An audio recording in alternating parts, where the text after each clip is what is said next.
আমরা জোর করি না, আমরা পিস্তল ধরে চাঁদাবাজি করি না, আমরা রাতের আধারে কারো বাড়িতে হামলা করি না, এগুলো আমাদের শানে যায় না।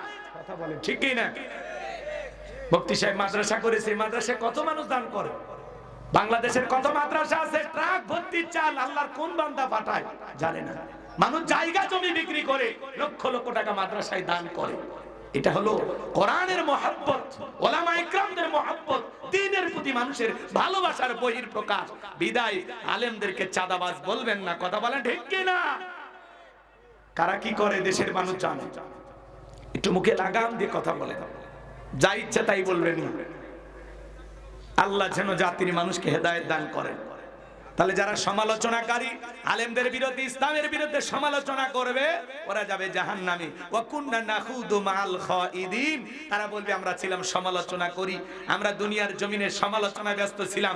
ইসলামদের বিরুদ্ধে, আলেমদের বিরুদ্ধে সমালোচনা হইতো, সেখানে অংশগ্রহণ করতাম, সমালোচনা করে মজা নিতাম। ভাই মানুষের সমালোচনা করে কি লাভ? অমুক খারাপ, তমুক খারাপ, এ ভালো না, সে ভালো না। আরে ভাই নিজের পাপের টেনশনে তো ঘুমাইতে পারি না, নিজের আত্মসমালোচনা করেন, নিজের জিন্দেগীর ত্রুটিগুলো তালাশ করেন। আমি তো আমার গুনাহের টেনশনে ঘুমাইতে পারি না, অন্য মানুষকে নিয়ে কি ভাববো? আমার তো মনে হয় এই দুনিয়ার সবচাইতে বড় পাপী আমি। এমন তো গুনাহ নাই যে গুনাহটা আমি করি নাই। কথা বলে না, লাভটা কি আমার আল্লাহ জানায়া দিলেন, ওয়া ইযা কুরিয়াল কুরআনু ফাসতামিউ লাহু ওয়া আনসিতু লাআল্লাকুম তুরহামুন।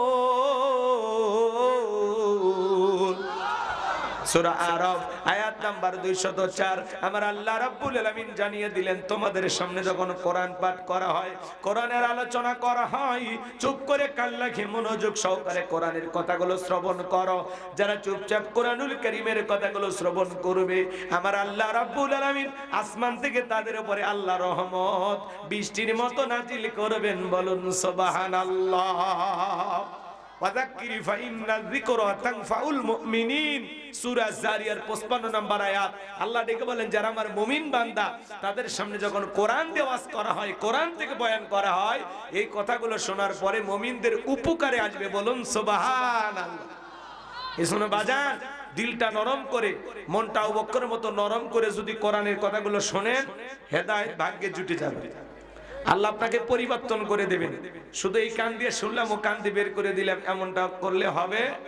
মনটা আবু বকরের মতো নরম করে শুনলে আপনার ঈমানটা বৃদ্ধি পাবে। ওয়া ইযা তুলিয়াত আলাইহিম আয়াতুহু যাদাতুহুম ঈমানা। যদি মনটা আবু বকরের মতো আপনার নরম হয়, কোরআন শোনার পরে আল্লাহ আপনার ঈমানটাকে বৃদ্ধি করে দিবেন। বলেন সুবহানাল্লাহ। এই যে ক্যামেরার ব্যাটারি থাকে, ঘড়ির ব্যাটারি থাকে, মোবাইলের ব্যাটারি থাকে, তো মনে করেন ঈমানের একটা ব্যাটারি আছে, ওটাতে মাঝে মাঝে চার্জ দেয়া লাগে। ওয়াজ মাহফিলে গেলে কি হয়? চার্জ হয়। মসজিদে গেলে চার্জ হয়, কোরআন পড়লে চার্জ হয়, কোরআন শুনলে চার্জ হয়। আর এগুলোর সাথে সম্পর্ক না থাকলে ব্যাটারি ডাউন হয়ে যায়। কথা কন। এই জায়গায় যতক্ষণ থাকবেন তত আপনার লাভ। মেলায় ঘুরে লাভ নাই, দোকানে গেলে লাভ নাই, আড্ডা দিয়ে লাভ নাই, মহিলা প্যান্ডেলের পাশে এতিমের মতো দাঁড়ায় থেকে লাভ নাই। কথা কন। চলেন, এটা হলো জান্নাতের বাগান। আল্লাহ যেহেতু জান্নাতের বাগানে ঢুকাইছে, আল্লাহ যেন আমাদেরকে জান্নাত পর্যন্ত পৌঁছে দেন। জোরে বলেন আমিন। খুব চমৎকার একটা বিষয় ভিত্তিক আলোচনা হবে, দিল দিয়ে কথাগুলো শুনবেন। যেহেতু লিখেছেন তাফসিরুল কোরআন মাহফিল, আলোচনা তাফসির ভিত্তিক হওয়ার দরকার আছে না নাই? শুধু আসবেন, শুনবেন, চলে যাবেন, এমনটা যেন না হয়। আবু জেহেল কিন্তু কোরআন শুনতো, সারা রাত শুনে সকালবেলায় নবীকে বলতো পাগল, জাদুকর, গণক। জোরে খন নাউজুবিল্লাহ। তাহলে বলেন ওর সারা রাত কোরআন শুনে লাভ আছে? এ তো মনটা এই জন্য আবু জেহেল মার্কা হইলে হবে না, মন হওয়া লাগবে কি মার্কা? আবু বকর মার্কা। পারবো তো ইনশাআল্লাহ। সূরার নাম মুদ্দাসির, মনে থাকবে না? এবার চলুন আমার সঙ্গে সবাই জবান ছেড়ে তেলাওয়াত করুন।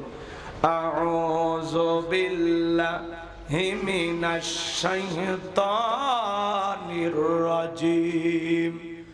বিসমিল্লাহির রাহমানির রহিম।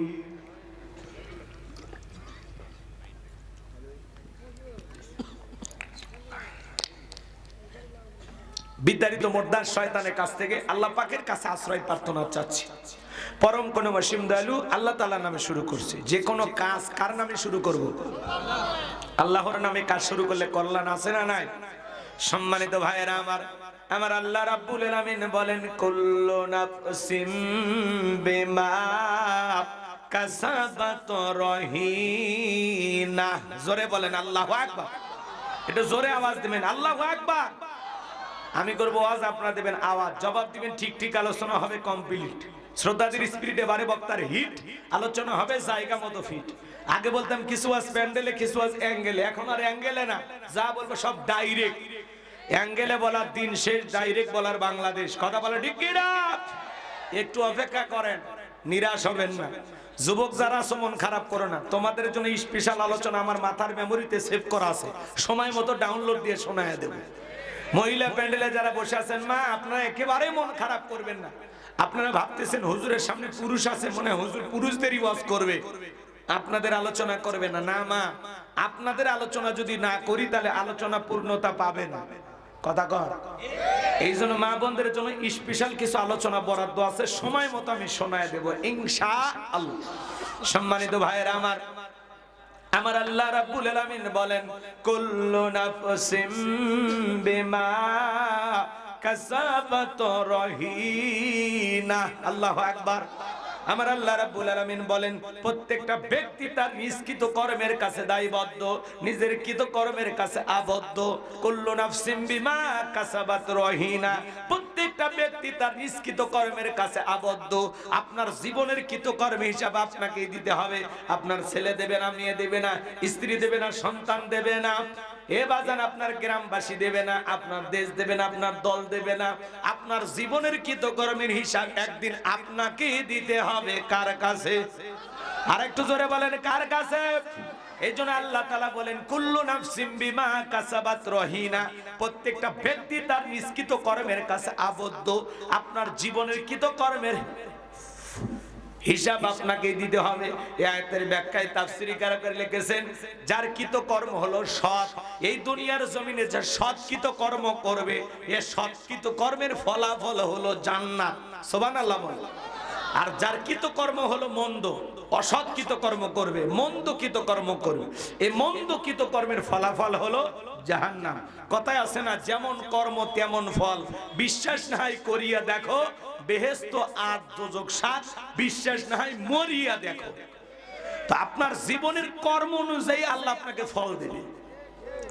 যদি আপনার কৃতকর্ম ভালো হয়, আপনার জীবনের কর্মকাণ্ডগুলো ভালো হয়, এই ভালো ফলাফল জান্নাত। আর যদি মন্দ কৃতকর্ম হয়, বাজে কৃতকর্ম হয়, অশ্লীল নোংরা কৃতকর্ম হয়, তাহলে আপনার এই মন্দ কৃতকর্মের ফলাফল জাহান্নাম। সহজ হিসাব। রাগ করবেন না বাজান গো আমার। এই যে ক্যামেরাতে আলোচনাগুলো রেকর্ড করা হচ্ছে, 6 মাস পরে ক্যামেরার একটা মেমোরি আছে, যদি মেমোরিটা ঠিক থাকে আবার ওই আলোচনা দেখা যাবে বাজান। দুনিয়ার মানুষের কাছে ক্যামেরাতে রেকর্ড করার কথা যদি মনে হয়, আসমান জমিনের মালিক যে আল্লাহ তাআলা আপনাকে আমাকে সৃষ্টি করেছেন, সে আল্লাহর কাছে এই জ্ঞান আছে না নাই? জোরে বলেন বাজান, আছে না নাই? এই জন্য আপনার আমার জীবনের কৃতকর্মগুলো রেকর্ড করা হচ্ছে। কিরামান কাতিবিন ইয়ালামুনা মা তাফআলুন। সম্মানিত দুইজন লেখক সদা সর্বদা আপনার আমার জীবনের ডায়েরিটা লিখতেছে। দিনের আলোতে রাতের আধারে গোপনে প্রকাশ্যে আপনি আমি যা করতেছি বাজান, প্রত্যেকটা কথা প্রত্যেকটা কৃতকর্ম রেকর্ড করা হচ্ছে। আল্লাহ ডেকে বলেন মা ইয়ালফিজু মিন কাউলিন ইল্লা লাদাইহি রাকিবুন আতীদ। বান্দা এমন কোন কথা বলে না যে কথা রেকর্ড করার জন্য, যার কর্মকাণ্ড রেকর্ড করার জন্য আমার ফেরেশতারা নাই। সরকারে যেরকম ডিবি থাকে, সিআইডি থাকে, আল্লাহর গোয়েন্দা বাহিনী ফেরেশতা আছে না না? আপনি আমি যা যা করতেছি বাজান, সব কৃতকর্মগুলো রেকর্ড করা হবে। কঠিন কিয়ামতের ময়দানে আল্লাহ তাআলা আপনার আমলনামা নিজের হাতে ধরিয়ে দেবেন। নিজের আমলনামার কিতাব দিয়ে আল্লাহ বলবেন ইকরা কিতাবাকা, আজকে তোমার কিতাব তুমি পড়ো, তোমার হিসাব দেওয়ার জন্য তুমি নিজেই যথেষ্ট। সেদিন মানুষ নিজের আমলনামা পড়বে আর আফসোস করে বলবে লা ইগাদিরু সগীরাতাও ওয়ালা কাবীরাতান ইল্লা আহসাহা। এত বড় আশ্চর্যজনক একটা কিতাব যেখানে ছোট কথাও লেখা বাদ যায় নাই, বড় কথাও লেখা বাদ যায় নাই। মানুষ নিজের আমলনামা পড়বে আর অবাক হয়ে যাবে। আপনি দিনের আলোতে যা করেছেন, রাতের আধারে যা করেছেন, গোপনে প্রকাশে যা করেছেন, আপনার জীবনের প্রত্যেকটা কৃতকর্ম আমলনামার ভিতরে লিপিবদ্ধ করা হয়েছে। কথা বলেন, যা যা করেছেন সব রেকর্ড করা আছে। মানুষ তখন নিজের আমলনামা পড়ে নিজে অবাক হয়ে বলবে, আল্লাহ এই আমলনামা আমার না।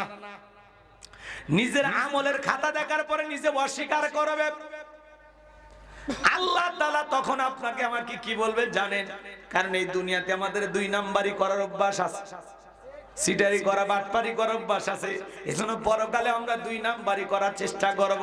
তখন আল্লাহ তাআলা ডেকে বলবে, বান্দা জমিন সাক্ষী দিল, বিশ্বাস করলা না, নিজের আমলনামা নিজের হাতে ধরে দিলাম, তাও তোমার বিশ্বাস হইল না। এবার তুমি অপেক্ষা করো, কিভাবে সাক্ষী দিতে হয় আমি আল্লাহ ব্যবস্থা করে দিতেছি। এজন্য আল্লাহ রাব্বুল আলামিন বলেন, আল ইয়াউমা নাখতিমু আলা আফওয়াহিহিম ওয়া তুকাল্লিমুনা আইদিহিম ওয়া তাশহাদু আরজুলুহুম বিমা কানু ইয়াকসিবুন। সেদিন আল্লাহ তাআলা আপনার আমার জবানে মোহর লাগিয়ে দিবেন। আপনার হাত আপনার বিরুদ্ধে সাক্ষী দেবে, আপনার পা আপনার বিরুদ্ধে সাক্ষী দেবে, আপনার দেখে অঙ্গ প্রত্যঙ্গ চক্ষু আপনার বিরুদ্ধে সাক্ষী দেবে। এই হাত দিয়া ভালো কাজ করলে সেটাও বর্ণনা করবে হাত, আবার এই হাত দিয়া মন্দ কিছু করলে কার অন্না ধরে টান দিয়েছেন, কার পুকুরে বিষ দিয়েছেন, এই হাত দিয়া কলমের খোসা দেওয়া নিরপরাধ কোন মানুষকে ফাঁসি রায় দিয়েছেন, মিথ্যা মামলা লেগেছেন।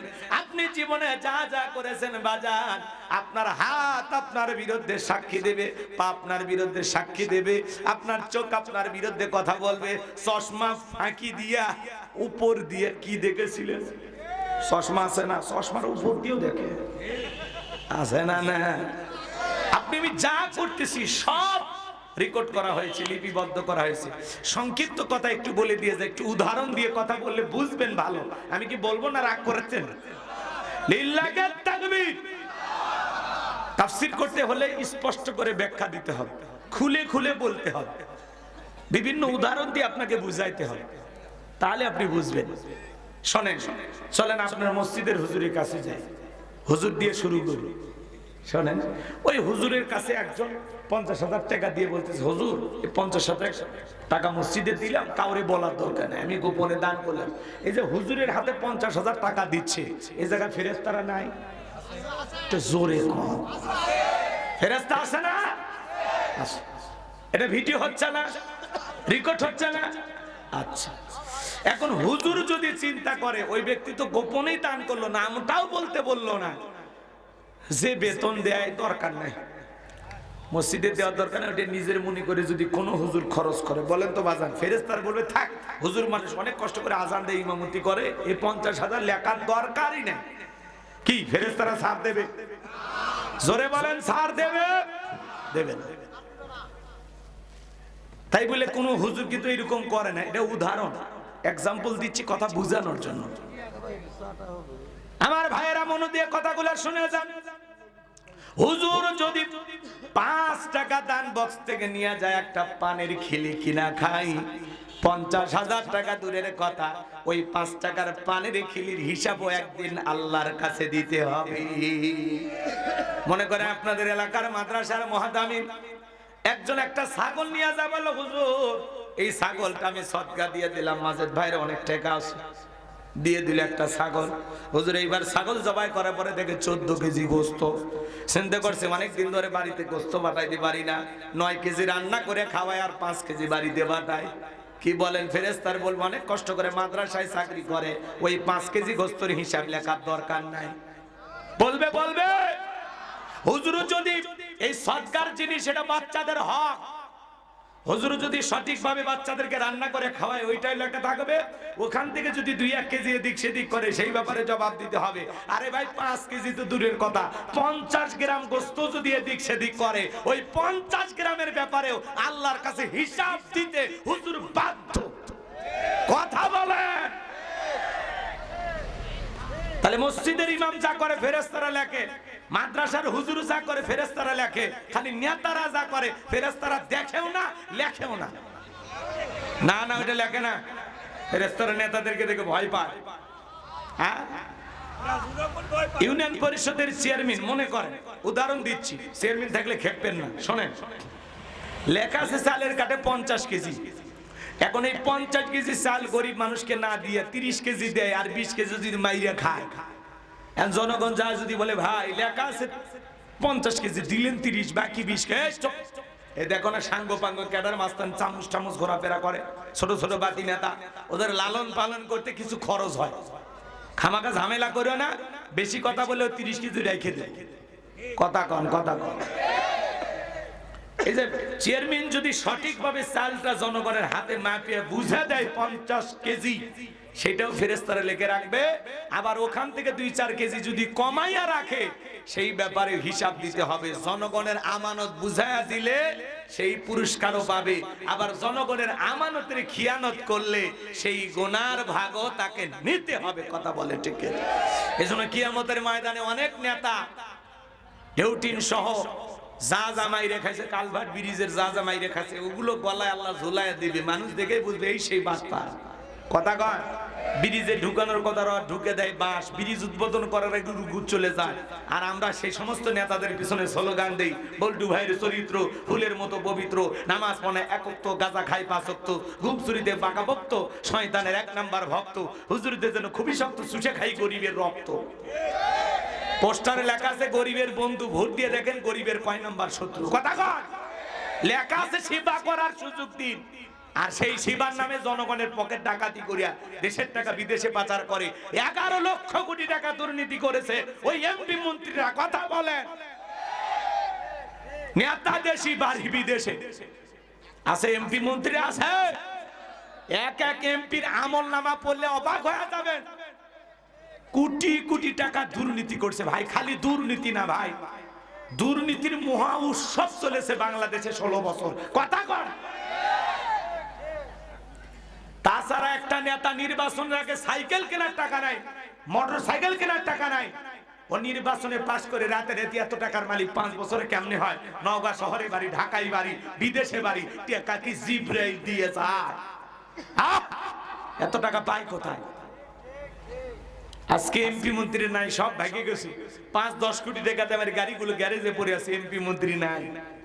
হাজার হাজার বিঘা জমি জোর করে দখল করেছিল, আজকে জায়গা জমি পড়ে আছে, এমপি মন্ত্রী নাই। আছে আছে? এমপিরা সব কোথায় গেল, মন্ত্রীরা সব কোথায় গেল, কোথায় কাদের কাকা? ওদের সারা দেশটা এখন লাগে ফাঁকা ফাঁকা।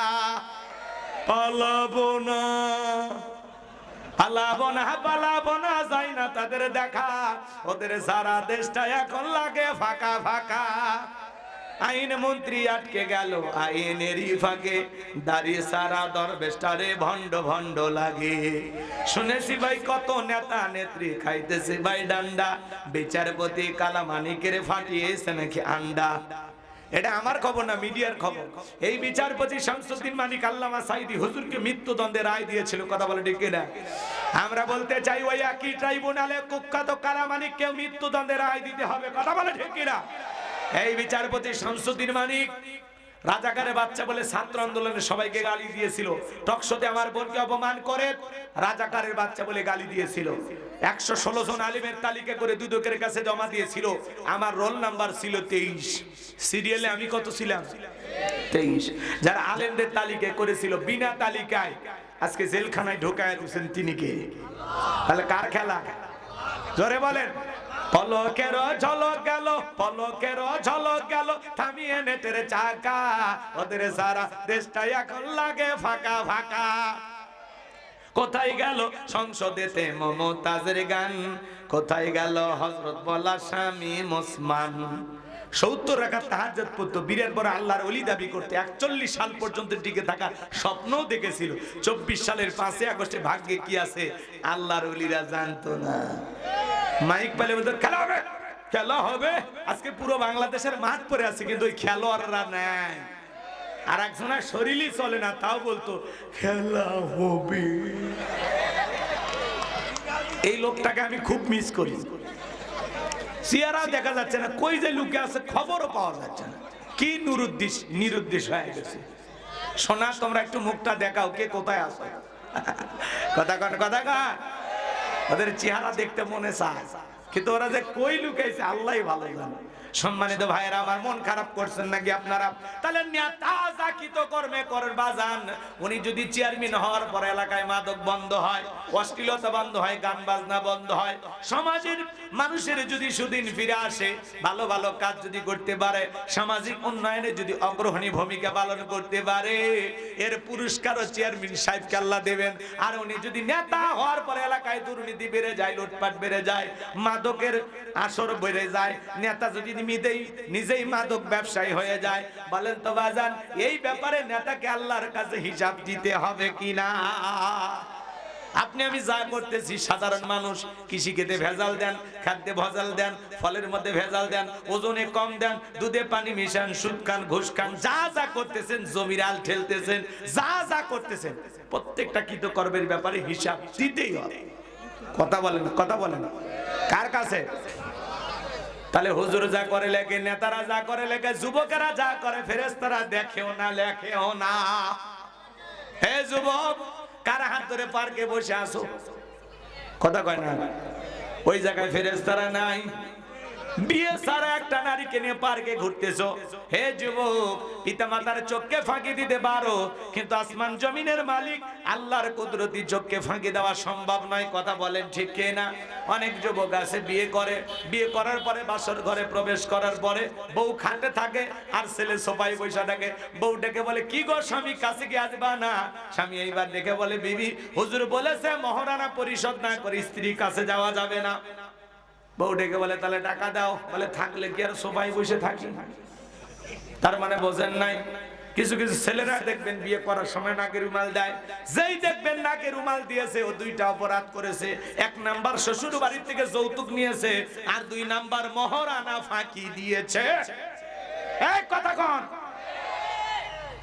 1 লক্ষ টাকা মহারানা কাবিনের খাতায় লেখে, 1 লক্ষ টাকা অমুক গ্রামের অমুকের সাথে কবুল।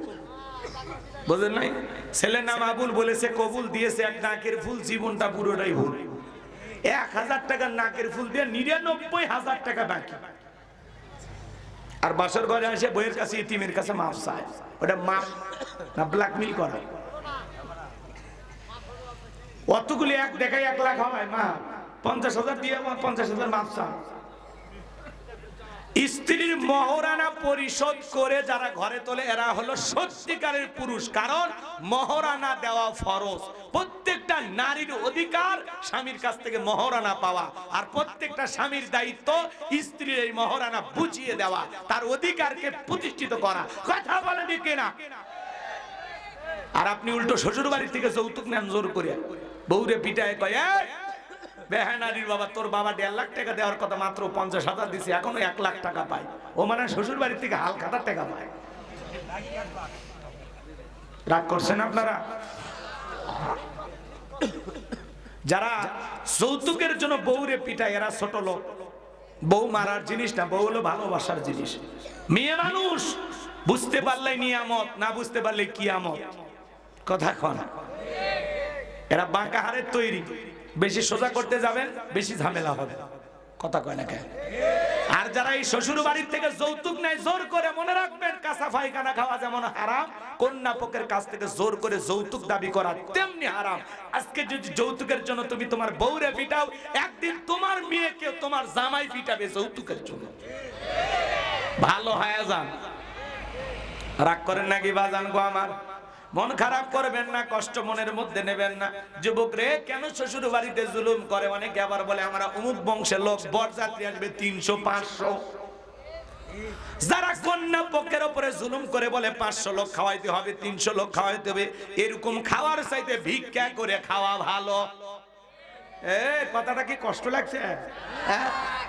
তোমার লোক এত খাওয়াইতে হবে, তুমি ছেলের বাবা, 10টা গরু জবাই করে 10,000 লোক খাওয়াও, কোনো আপত্তি নাই। কিন্তু কন্যা পক্ষের উপরে জুলুম করে 5 জন লোক নিয়ে যাওয়া যাবে না। তারা যদি বলে 10 জন 10 জন, 20 জন 20 জন, আপনি কেন বলেন 200 বরযাত্রী আসবে, 500 আসবে, 300 আসবে? কি শুরু করছেন? জীবনে খান নাই, ছেলের বিয়ের জন্য না খায়া বসে আছেন। এগুলো বাদ দেন, যেই বিয়েতে যত খরচ কম সেই বিয়েতে তত বরকত বেশি।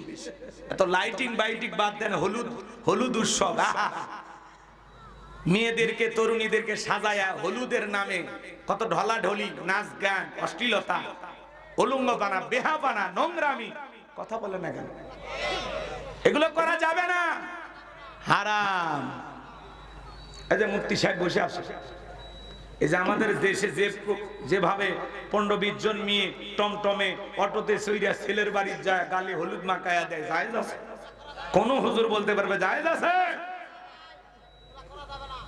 হ্যাঁ, হলুদ লাগানো জায়েজ আছে। আল্লাহ রসুলের কাছে এক সাহাবী উপস্থিত হয়ে গেলেন। রসুল তার চেহারার দিকে তাকায় বললেন, গতকালকে তোমার কি বিয়ে হয়েছে?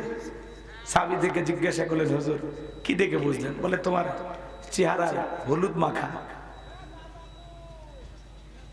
সাহাবী ডেকে বলেন, হুজুর গতকালকে আমার বিবাহ হয়েছে, আপনি বুঝতে পেরেছেন আমার বিবি আমার গায়ে হলুদ লাগায়া দিয়েছে। আল্লাহ রসুল তখন ডেকে মুস্কি হাসলেন আর ডেকে বললেন, কোনো সমস্যা নাই। তার মানে পৃথিবীর জমিনে কোন স্বামী যদি তার স্ত্রীর গায়ে অথবা স্ত্রী স্বামীর গায়ে হলুদ লাগায়া দেয়, এটা বৈধ, এটা জায়েজ আছে। হলুদ মাখামাখি যদি করাই লাগে বাজান, বাসর ঘরে 2 বাটি হলুদ নিয়ে বসে থাকবেন, স্বামী স্ত্রীর মাখায়া দিবে, স্ত্রী স্বামীরে মাখায়া দিবে, কথা বলেন না কেন? সারা রাত হলুদ মাখায়া চলে যাবে, সমস্যা আছে। কিন্তু আপনারা যে হলুদ নামের নামে, হলুদ মাখানোর নামে, মেহেদি লাগানোর নামে যে রঙিন উৎসব আপনারা করেন, সম্পূর্ণ এটা গুনাহ। গরিব ছেলে ভ্যান চালায়, রিক্সা চালায়, বিয়ে করবে, 7 দিন ধরে বক্স বাজায়, ঠিক ঠিক আওয়াজ দিয়ে মাটি কেঁপে ফেলে দিচ্ছে। মুরব্বি যা বলে, ভাই নামাজ হবে, একটু বক্সের সাউন্ড কমায় দেন। বলে, বিয়ে কি প্রত্যেক দিন করব? আনন্দ 2-1 দিন হবে, মাইনে নেন। এইবার মুরব্বি নামাজে দাঁড়ায়াও কাঁপাকাঁপি করে, কথা কোন ঠিক না? এই জন্য ভাইয়েরা আমার, মসজিদ কমিটির সিদ্ধান্ত নেওয়া লাগবে, ইমামের মাধ্যমে পরিষ্কার ভাবে বলে দিতে হবে, এটা হলো মুসলমানের সমাজ, এখানে মুসলমান বসবাস করে, মুসলমানের ছেলে মেয়ের বিয়েতে কোনো গান বাজানো যাবে না, বক্স বাজানো যাবে না, কথা বলেন ঠিক কিনা? যুবকরে আজকে তুমি বক্সের আওয়াজে, গানের আওয়াজে দুনিয়াতে কাঁপাইতেছো মাটি, একদিন এই মাটির নিচে যাইবা, এই মাটি তোমারেও কাঁপাবে, কথা বলে। সময় আসবে একদিন, সেই দিন টের পাবেন, সেই দিন আফসোস করে আর কোনো লাভ হবে? রাগ করেন? শ্বশুর বাড়ি থেকে যৌতুক না, পারলে আর শ্বশুরকে একটা ডিসকভার কিনে দেবেন, পালসার কিনে দেবেন, আব্বা যে জিনিস আমারে দিয়েছেন আব্বা, এটা আপনার হাদিয়া নেন, কথা কয়। উল্টো শ্বশুরকে দেবেন। একটা মা বাবা কত কষ্ট করে সন্তানের জন্য 16 বছর 18 বছর মেয়েটাকে লালন পালন করে, বিবাহের দিনে মা একদিকে কান্না করে, বাবা একদিকে কান্না করে, মানুষজন ডেকে বলে, ভাই চলেন ছেলের জামাই, ছেলে আর মেয়েটারে বিদায় দেন, জামাইয়ের হাতে মেয়েটাকে তুলে দেন। বাবা বলে, আমি পারবো না, মা বলে, আমি পারবো না, রান্নাঘরের খুঁটি ধরে কান্নাকাটি করে। মানুষজন ডেকে বলে, আপা জামাইয়ের হাতে যদি মেয়েটাকে তুলে না দেন, মানুষ মনে করবে জামাই পছন্দ হয় না। বাবা কাঁদে, মা কাঁদে, নতুন জামাইয়ের হাতে মেয়েটাকে তুলে দেয় আর মনে হয় কলিজাটা ছিঁড়ে যায়। মা বাবা সহ্য করতে পারে না, 18 বছর 20 বছর মেয়েটাকে লালন পালন করলো, চেনা নাই জানা নাই, তোমার মতো একটা পরিচিত ছেলের হাতে তাদের কলিজাটা ছিঁড়ে তুলে দিচ্ছে। যুবকরে, সেই শ্বশুর শাশুড়ির উপরে জুলুম করা যাবে না, তারা অজ্ঞান হয়ে পড়ে যায়, জ্ঞান ফিরে পায় না। সেই সমস্ত শ্বশুর শাশুড়ির সাথে যারা খারাপ ব্যবহার করো যুবক, মনে রাখবা এটা তোমার সাথে যায় না, তুমি একজন মুসলমান, তোমার একটা দাম আছে, মর্যাদা আছে, এভাবে ছোট লোকই করা যাবে না। আল্লাহ যেন আমাদের হেদায়েত দান করেন, জোরে বলুন আমিন। ছোট্ট একটা ঘটনা 2 মিনিটে বলে দিয়ে যায়। হে যুবক, আল্লাহর একজন বিরাট বড় ওলি ছিল, নাম হলো মহাবীর আমর। কি নাম? আমর বিন আস। ওনার নাম ছিল আমর বিন আস। 2 বছর ধরে পাত্রী খুঁজতেছেন, বিয়ে করবেন, কিন্তু মনের মতো মেয়ে খুঁজে পায় না।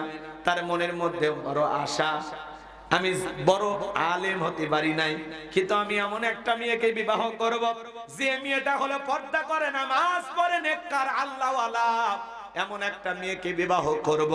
মনে রাখবেন যুবক, এই দিকে শোনো, বিয়ে করার আগে অবশ্যই মেয়ের দিনদারিতা দেখবা, অর্থ সম্পদ দেখবা, ভালো বংশ দেখবা, আর সেই বংশে বিয়ে করবা যেই বংশের মেয়েরা বেশি বেশি বাচ্চা জন্ম দেয়। মারহাবা কোন এই ছেলে, বিয়ের কথা শুনে উঠিস না, বা বস ভাতিজা বস, এখনই বিয়ে পড়ান যাবি না, ওয়াজটা শেষ।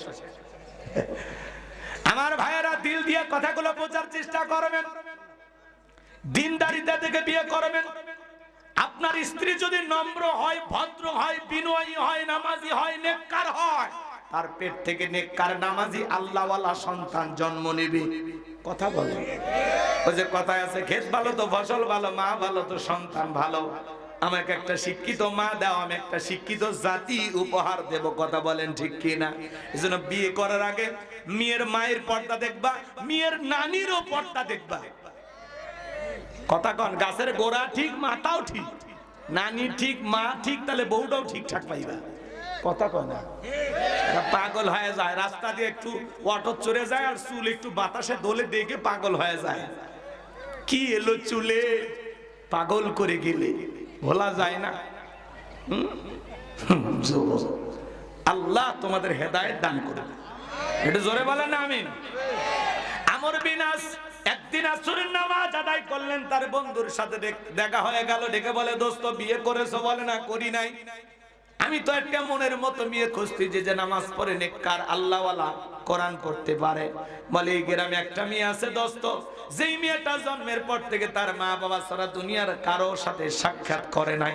তাই নাকি? বলে, হ্যাঁ, এমন একটা মেয়ে তো আমার দরকার। খোঁজ খবর নিয়ে নিলেন, সত্যি মিলে গেল। এইবার স্বামী স্ত্রী উভয়ের মধ্যে বিবাহ সম্পন্ন হয়ে গেল। আমর বিন আস বিয়ে করার পরে বাসর ঘরে প্রবেশ করবেন, তাকায় দেখেন বাসর ঘরে তার বিবি নামাজ আদায় করতেছেন। বলুন সুবহানাল্লাহ। মনে মনে ভাবতেছে, আল্লাহ, চাইছিলাম যা পাইছি ও তা। মারহাবা কর।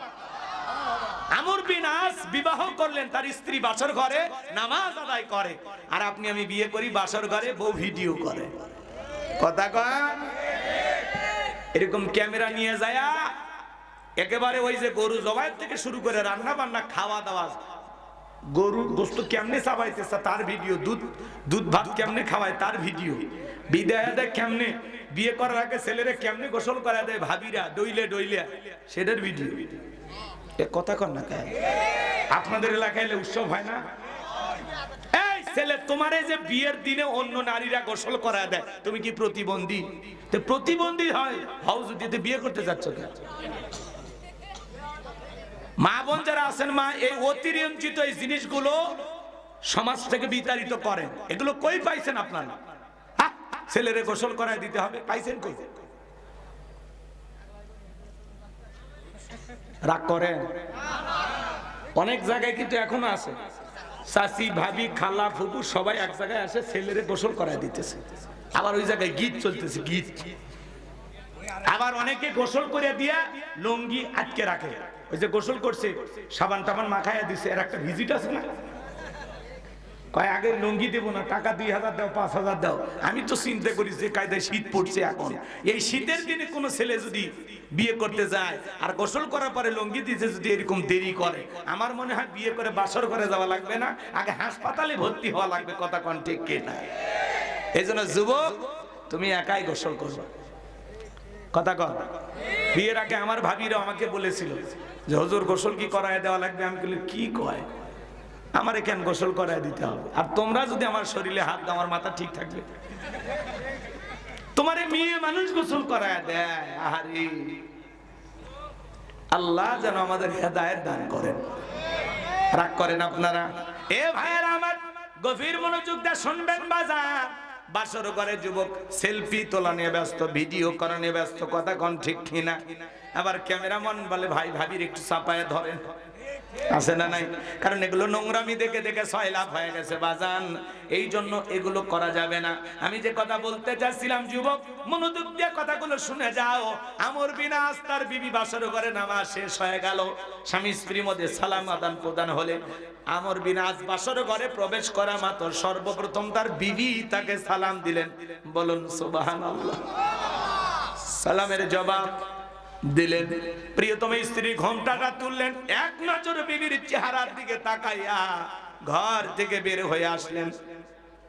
বিবি চিন্তা করে, স্বামীর সাথে তো কোনো বেয়াদবি করি নাই, কেন ঘর থেকে চলে গেল, কারণটা কি? এক পা দুপা করে দরজার কাছে আসলেন, তাকায় দেখে স্বামী বাড়ির বাহিরে বারান্দা ধরে দাঁড়ায় আছে।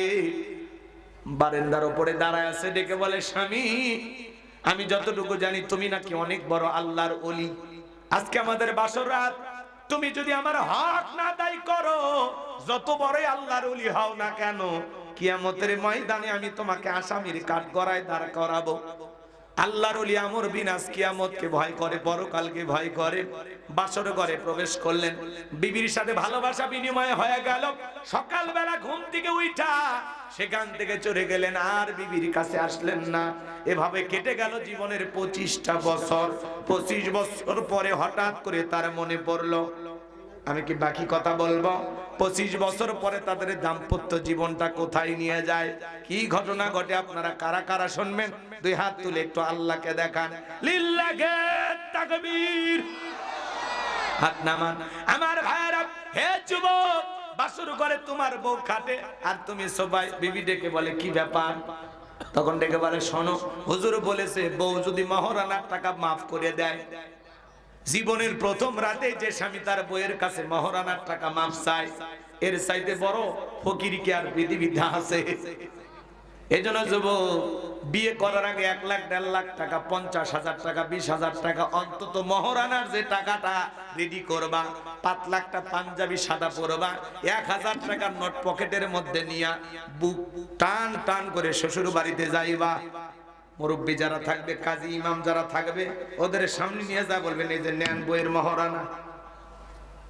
1 লাখ টাকা ওটা বুঝে দিয়ে বিয়ে করবা, ওটা পুরুষ পুরুষ। হ্যাঁ, আর আপনি যৌতুক নিয়ে বিয়ে করেন, বইয়ের দিকে চোখ তুলে তাকালে বউ কয়ে, কার দিক তাকাচ্ছিস, আগে 3 লাখ জমা দিয়ে। যৌতুক নিয়ে বিয়ে করে যারা, বইয়ের কাছে এতিম তারা, বউ যদি কয় দাঁড়িয়ে থাকা পেশাব কর, ও তাই করে, উপায় নেই। কথা কন নাকি আপনারা? এই জন্য বলতেছি, বাসর ঘরে বইয়ের কাছে মাপ চাইও না, তার আগে নিজেকে প্রতিষ্ঠিত করো, যাতে 50,000 1 লাখ টাকা দিয়া ঘরে বউ তুলতে পারো। টাকাটা রেডি না। কি আমার এই কথাকে আমল করতে পারবেন আপনারা? কি যুবকেরা কথা কয় না? রাগ করতেছো বাবা, রাগ করতেছো? এই জন্য আল্লাহ রাব্বুল আলামিন বলেন, কুল্লু নাফসিন বিমা কাসাবাত রহিনা। প্রত্যেকটা ব্যক্তি তার নিষ্কৃত কর্মের কাছে আবদ্ধ। আপনার জীবনের কৃতকর্মের হিসাব আপনাকে দিতে হবে। বিবির মহারানা বুঝিয়ে যদি দেন, বেঁচে গেলেন। আর যারা মহারানা বুঝে দেন নাই, মনে রাখবেন কিয়ামতের ময়দানে জিনাকারী নারী পুরুষের কাতারে আল্লাহ আপনাকে দাঁড় করায় দিবে। এখনো সময় আছে, যারা মহারানা পরিশোধ করেন নাই, বিবির মহারানা পরিশোধ করে দেবেন। সামনের দিকে যায় ভাইয়েরা আমার, আমি এই কথা এই আয়াতের মাধ্যমে আপনাদেরকে এটাই বোঝাইতে চাইছিলাম, কুল্লু নাফসিন বিমা কাসাবাত রহিনা। প্রত্যেকটা ব্যক্তি তার নিষ্কৃত কর্মের কাছে আবদ্ধ। আপনার জীবনের 50-60 বছরের অডিও ভিডিও দিনের আলোতে রাতের আধারে গোপনে প্রকাশ্যে। হে যুবক, তুমি কি মনে করো জঙ্গলে প্রেম করার জন্য মঙ্গল? জঙ্গলে কেউ না দেখলে একজন দেখেন, তিনি কে? কার জানালায় গিয়ে গল্প করেছো রাত 2টার পরে, কি মনে করো সেই ভিডিও নাই? আপনি আমি জীবনে যা যা করেছি বাজান, প্রত্যেকটা কৃতকর্মের হিসাব একদিন আল্লাহর কাছে দিতে হবে। যুবক, তুমি সারা রাত মোবাইলে কি অশ্লীল ভিডিও দেখো, গুনাহ করার আগে চিন্তা করো, দুনিয়ার কেউ না দেখলে একজন দেখেন, তিনি কে? ঘরের দরজা লাগাইয়া মা বাবার চোখকে ফাঁকি দিতে পারো। একা একা কম্বলের ভিতরে সারাদিন অনলাইনে কি ভিডিও দেখো, ইউটিউব ইন্টারনেট ঘাটাঘাটি করে কি কি দেখো। কথা কয় না?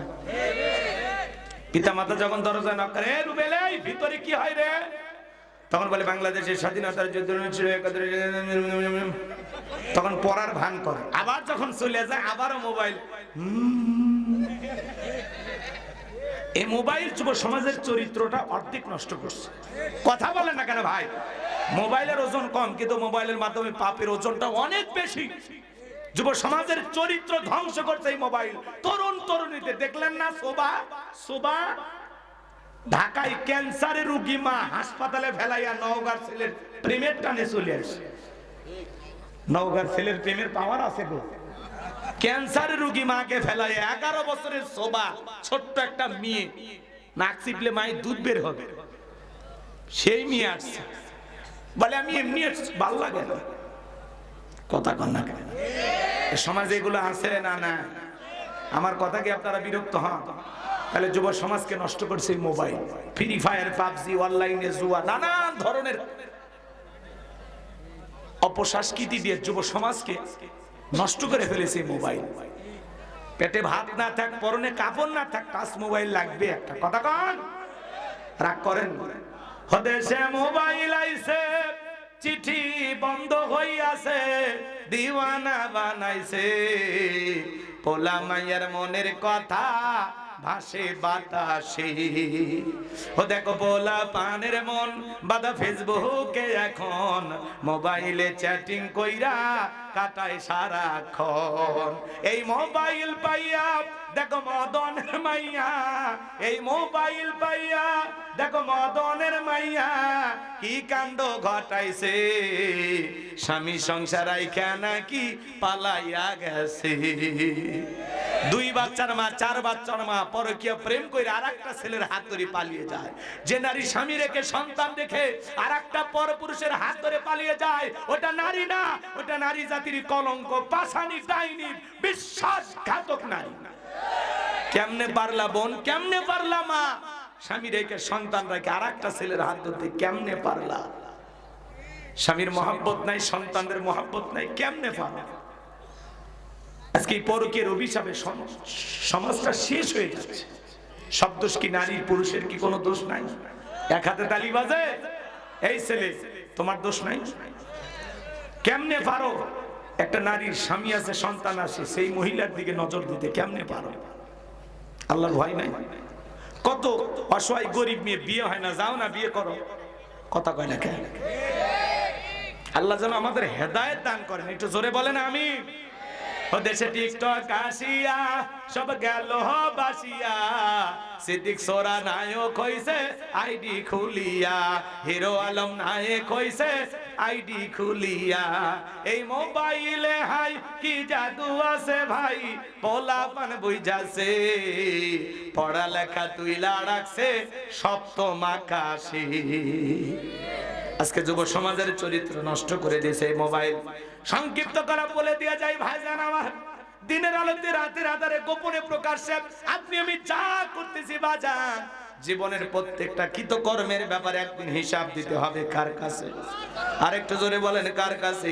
আল্লাহর কাছে। জীবনের সব বিষয়ে যদি হিসাব দেওয়া লাগে, এই মাহফিলে যারা বসে আছেন, এই মুহূর্তে আপনার ভিডিও হচ্ছে, এই মুহূর্তে যারা সিনেমা হলে সিনেমা দেখতেছে তাদেরও ভিডিও হচ্ছে, যারা যাত্রায় প্যান্ডেলে বসে আছে তাদেরও ভিডিও হচ্ছে, যারা দোকানে বাজারে মেলায় বসে আছে তাদেরও ভিডিও হচ্ছে। এই দুনিয়ার জমিনে এখন যে যা করতেছে বাজান, ভালো কাজ করলে তারও ভিডিও হবে, মন্দ কাজ করলে তারও ভিডিও হবে। মসজিদে ঢুকলে যেমন ভিডিও হবে, তাফসীরুল কোরআন মাহফিলে আসলেও যেমন ভিডিও হবে। আপনি যখন যাত্রার প্যান্ডেলে বসে নর্তকীর নাচ দেখবেন, ওই সময়কে তো ভিডিও হবে। এই জন্য আপনার আমার জীবনের কোন অশ্লীল কাজ করা যাবে না, মন্দ কাজ করা যাবে না, গুনাহের কাজ করা যাবে না, সুদের টাকা ঘুষের টাকা হাত দিয়ে নাড়া যাবে না। সমস্ত গুনাহ থেকে নিজেকে কন্ট্রোল করা লাগবে। খাদ্যে ভেজাল দেওয়া যাবে না, ওজনে কম দেওয়া যাবে না, দুধে পানি মিশানো যাবে না, জমিরাল ঠেলা যাবে না, মানুষকে কষ্ট দেয়া যাবে না। আল্লাহর এই জমিনে আল্লাহর ভয়ে কারা কারা গুনাহ থেকে বাঁচতে চান, দুইটা হাত তুলে মালিককে দেখান। আল্লাহ আমাদের সবাইকে গুনাহ মুক্ত আমল করার তৌফিক দান করুন। একটু চিল্লায়া বলেন আমিন। এরপরে আল্লাহ রাব্বুল আলামিন বলেন, ইল্লা আসহাবাল ইয়ামিন। আমার আল্লাহ ডেকে বলেন, ডান পাশে যারা থাকবে তারা নিরাপদ, ডানপন্থী যারা জান্নাতি তারা। সুবহানাল্লাহ বলেন। আমার আল্লাহ রাব্বুল আলামিন বলেন, ওয়া কুনতুম আজওয়াজান সালাসা ফাআসহাবুল মাইমানাতি মা আসহাবুল মাইমানা ওয়া আসহাবুল মাশআমাতি মা আসহাবুল মাশআমা ওয়াস-সাবিকুনাস সাবিকুন উলাইকাল মুকাররাবুন। সূরা ওয়াকিয়ার ভিতরে আল্লাহ তাআলা জানিয়ে দিলেন, কিয়ামতের ময়দানে মানুষকে আল্লাহ রাব্বুল আলামিন তিন শ্রেণীতে ভাগ করবেন। এর মধ্যে যারা হবে ডানপন্থী তারা হবে জান্নাতি, ডান পাশে যারা স্থান পাবে তারা হলো নিরাপদ। আল্লাহ যেন আমাদেরকে ডান পাশে জায়গা করে দেন, আমলনামা ডান হাতে দান করেন, মিজানের পাল্লায় নেকির ওজনটা যেন আল্লাহ বৃদ্ধি করে দেন। চিৎকারে মেরে বলুন সুবহানাল্লাহ। আমার ভাইয়েরা, আমার আল্লাহ রাব্বুল আলামিন বলেন ইল্লা আসহাবাল ইয়ামিন ফি জান্নাতি ইয়াতাসাআলুন, তারা জান্নাতের বাগানে প্রবেশ করবে। ডান পাশে যারা থাকবে তারা কোথায় ঢুকবে? জান্নাতের বাগানে। তারা যখন জান্নাতের বাগানে প্রবেশ করবে, জান্নাতে প্রবেশ করার পরে একজন জান্নাতি আর একজন জান্নাতীর সাথে পরস্পরে গল্পে লিপ্ত হয়ে যাবে। সুবহানাল্লাহ বলেন। জান্নাতে ঢোকার পরে একজন জান্নাতি আর একজন জান্নাতীর সাথে কি করবে? গল্প করবে। এ ভাই বসেন বসেন, জান্নাতের কথা শুনে আপনারা উঠে যান। রাগ করেন আপনারা? আচ্ছা ওয়াজ কি বোঝেন না? একটু ঘটনা কাহিনী বললে মনে হয় খুশি হবে। পরে বলতেছি, শোনেন একটু পরে আয়াতগুলো বোঝেন। হুজুর এই জায়গায় বসে আছেন, কথা ঠিক আছে না হুজুর? ইল্লা আসহাবাল ইয়ামিন ফি জান্নাতি ইয়াতাসাআলুন, ডান পাশে যারা স্থান পাবে এরা জান্নাতের বাগানে প্রবেশ করবে। জান্নাতের বাগানে প্রবেশ করার পরে একজন জান্নাতি আর একজন জান্নাতীর সাথে পরস্পরে গল্পে লিপ্ত হবে। একজন আর একজনকে জিজ্ঞাসা করবে, দেখে চেনা চেনা মনে হবে। সুবহানাল্লাহ কর। আমি দোয়া করলাম আল্লাহ আজকের মাহফিলের সভাপতি জনাব মাওলানা লোকমান হাকিমকে আপনি যেই জান্নাত দিবেন, আল্লাহ দয়া করে আমাকেও একই জান্নাতে কবুল করে নিও। আল্লাহ যদি দয়া করে সভাপতি এবং আমাকে জান্নাত দেয়, তাহলে একই জান্নাতে যদি আমরা থাকি, একে অপরকে দেখে আমরা কি করতে পারবো? চিনতে পারবো। সুবহানাল্লাহ বলেন। একে অপরের মধ্যে আলাপচারিতা হবে, গল্প হবে। উনি দেখে আমাকে চিনবেন, আমি দেখে ওনাকে চিনবো। এই যে আপনি আমার মাহফিলের সভাপতি ছিলেন, জি জি জি লোকমান সাহেব তো আপনি? বলে হ্যাঁ হ্যাঁ। দেখেন আল্লাহর দয়া, আল্লাহ আপনাকেও জান্নাত দিয়েছে, আমারও দিয়েছে। তখন জান্নাতের ভিআইপি বাগানে একে অপরের সাথে চেয়ারে বসে গল্প হবে। সুবহানাল্লাহ। আজকের মাহফিলে আমি দোয়া করলাম আল্লাহ আজকের মাহফিলে যত নারী পুরুষ আমার আলোচনা শুনতেছে, আল্লাহ আমাদের সবাইকে একই জান্নাতে আপনি কবুল করে নেবেন। জোরে বলেন আমিন। আল্লাহ যদি দয়া করে আমাদের সবাইকে একই জান্নাতে স্থান দেয়, আল্লাহর দয়া ছাড়া জান্নাতে যাওয়া যাবে? আর আল্লাহ কাদের প্রতি দয়া করবে? যারা আমল করবে। আমল ছাড়া আল্লাহর দয়া পাবেন না। কথা শোনেন, এদিক শোনেন। আল্লাহ যদি দয়া করে জান্নাত দেয়, তাহলে একে অপরকে দেখে আমরা কি করতে পারবো? চিনতে পারবো। এখন অনেকে বলতে দোয়া করলে জান্নাত, অতই সহজ। দোয়াটা যদি দোয়া করার মতো মানুষ করে তাহলে অবশ্যই জান্নাত। সংক্ষিপ্ত ঘটনা বলে দেয়া যায়। আল্লাহর নবী মুসা আলাইহিস সালাম আল্লাহকে ডেকে বলেন, আল্লাহ আমাকে আপনি জান্নাত দেবেন। আমার আল্লাহ ডেকে বলে, পয়গম্বর এটা কেমন কথা? কেন জান্নাত দিব না? অবশ্যই আমি আল্লাহ তাআলা আপনাকে জান্নাত দেব। সুবহানাল্লাহ বলেন। পৃথিবীর সকল নবীরা হলো জান্নাতি। আমার ভাইয়েরা মন দিয়ে কথাগুলো শোনেন। নবী মুসা আলাইহিস সালাম ডেকে বলে, আল্লাহ জান্নাতে আমার প্রতিবেশী কি হবে জানতে বড় মনে চায়। প্রতিবেশী যদি ভালো হয়, বসবাস করে শান্তি পাওয়া যায়। জান্নাতের ভিতরে তো কোনো অশান্তি নাই, কিন্তু দুনিয়ার জমিনে প্রতিবেশী আর এক প্রতিবেশীর সাথে যদি অশান্তি করে, বসবাস করে শান্তি পাওয়া যায়? মাঝে মাঝে দেখবেন আপনার হয়তোবা যেই রাস্তা দিয়ে হেঁটে যান, ওই রাস্তাটা যদি পাশের প্রতিবেশীর হয়, উনি আবার রাগ একটু নির্বিষ হয়ে গেলে রাস্তার মধ্যে কাঁটা তারের বেড়া দেয়, দিয়ে বলে আমার সাথে ঝগড়া করিয়া আমার রাস্তাতে হেঁটে যাবে, এই যে রাস্তা বন্ধ করে দিলাম। আপনার বাড়ি একটু পানি ওনার বাড়ির ধার দিয়ে নামে, রাগ করে বন্ধ করে দেয়। নানান ধরনের ঝামেলা করে প্রতিবেশী আর এক প্রতিবেশীর সাথে। অবশ্য নওগাঁ জেলায় এগুলো সমস্যা নাই, এই এলাকার মানুষ সব আল্লাহর ওলি, এরা এগুলো করে না। প্রতিবেশী যদি ভালো হয়, নম্র ভদ্র বিনয়ী হয়, বসবাস করে শান্তি পাওয়া যায়। আর প্রতিবেশী যদি ঝগড়াটে হয়, মনে হয় দুনিয়াতে জাহান্নামে আছে। কথা বলেন, কথা বলেন। একজনের বাড়ির মুরগি আর একটা বাড়ির গেলে তো রাগ করে মুরগি ঠ্যাঙ্গি ভেঙে ফেলে গেল। হিংসা কারে কয়? কথা কয়। এরকম আছে না নাই? সম্মানিত ভাইরা আমার, মন খারাপ করবেন না বাজান গো আমার। যেমন আমাদের প্রতিবেশী হলো ভারত। কথা কয়। ওনারা যদি আমাদের সাথে ভালো বন্ধুত্ব করে, বসবাস করে শান্তি পাওয়া যায়। আর ওরা যদি সারাদিন বাংলাদেশের বিরুদ্ধে গুজব ছড়ায়, তাতে আমাদের সম্মান কমে না বাড়ে? সম্মান কমে যায়। পৃথিবীর সবচাইতে বেশি গুজব ছড়ানো দেশের তালিকায় শীর্ষে অবস্থান হলো ভারতের। পৃথিবীর সবচাইতে গুজব ছড়ানোর দিক দিয়ে এগিয়ে কারা? ভারত।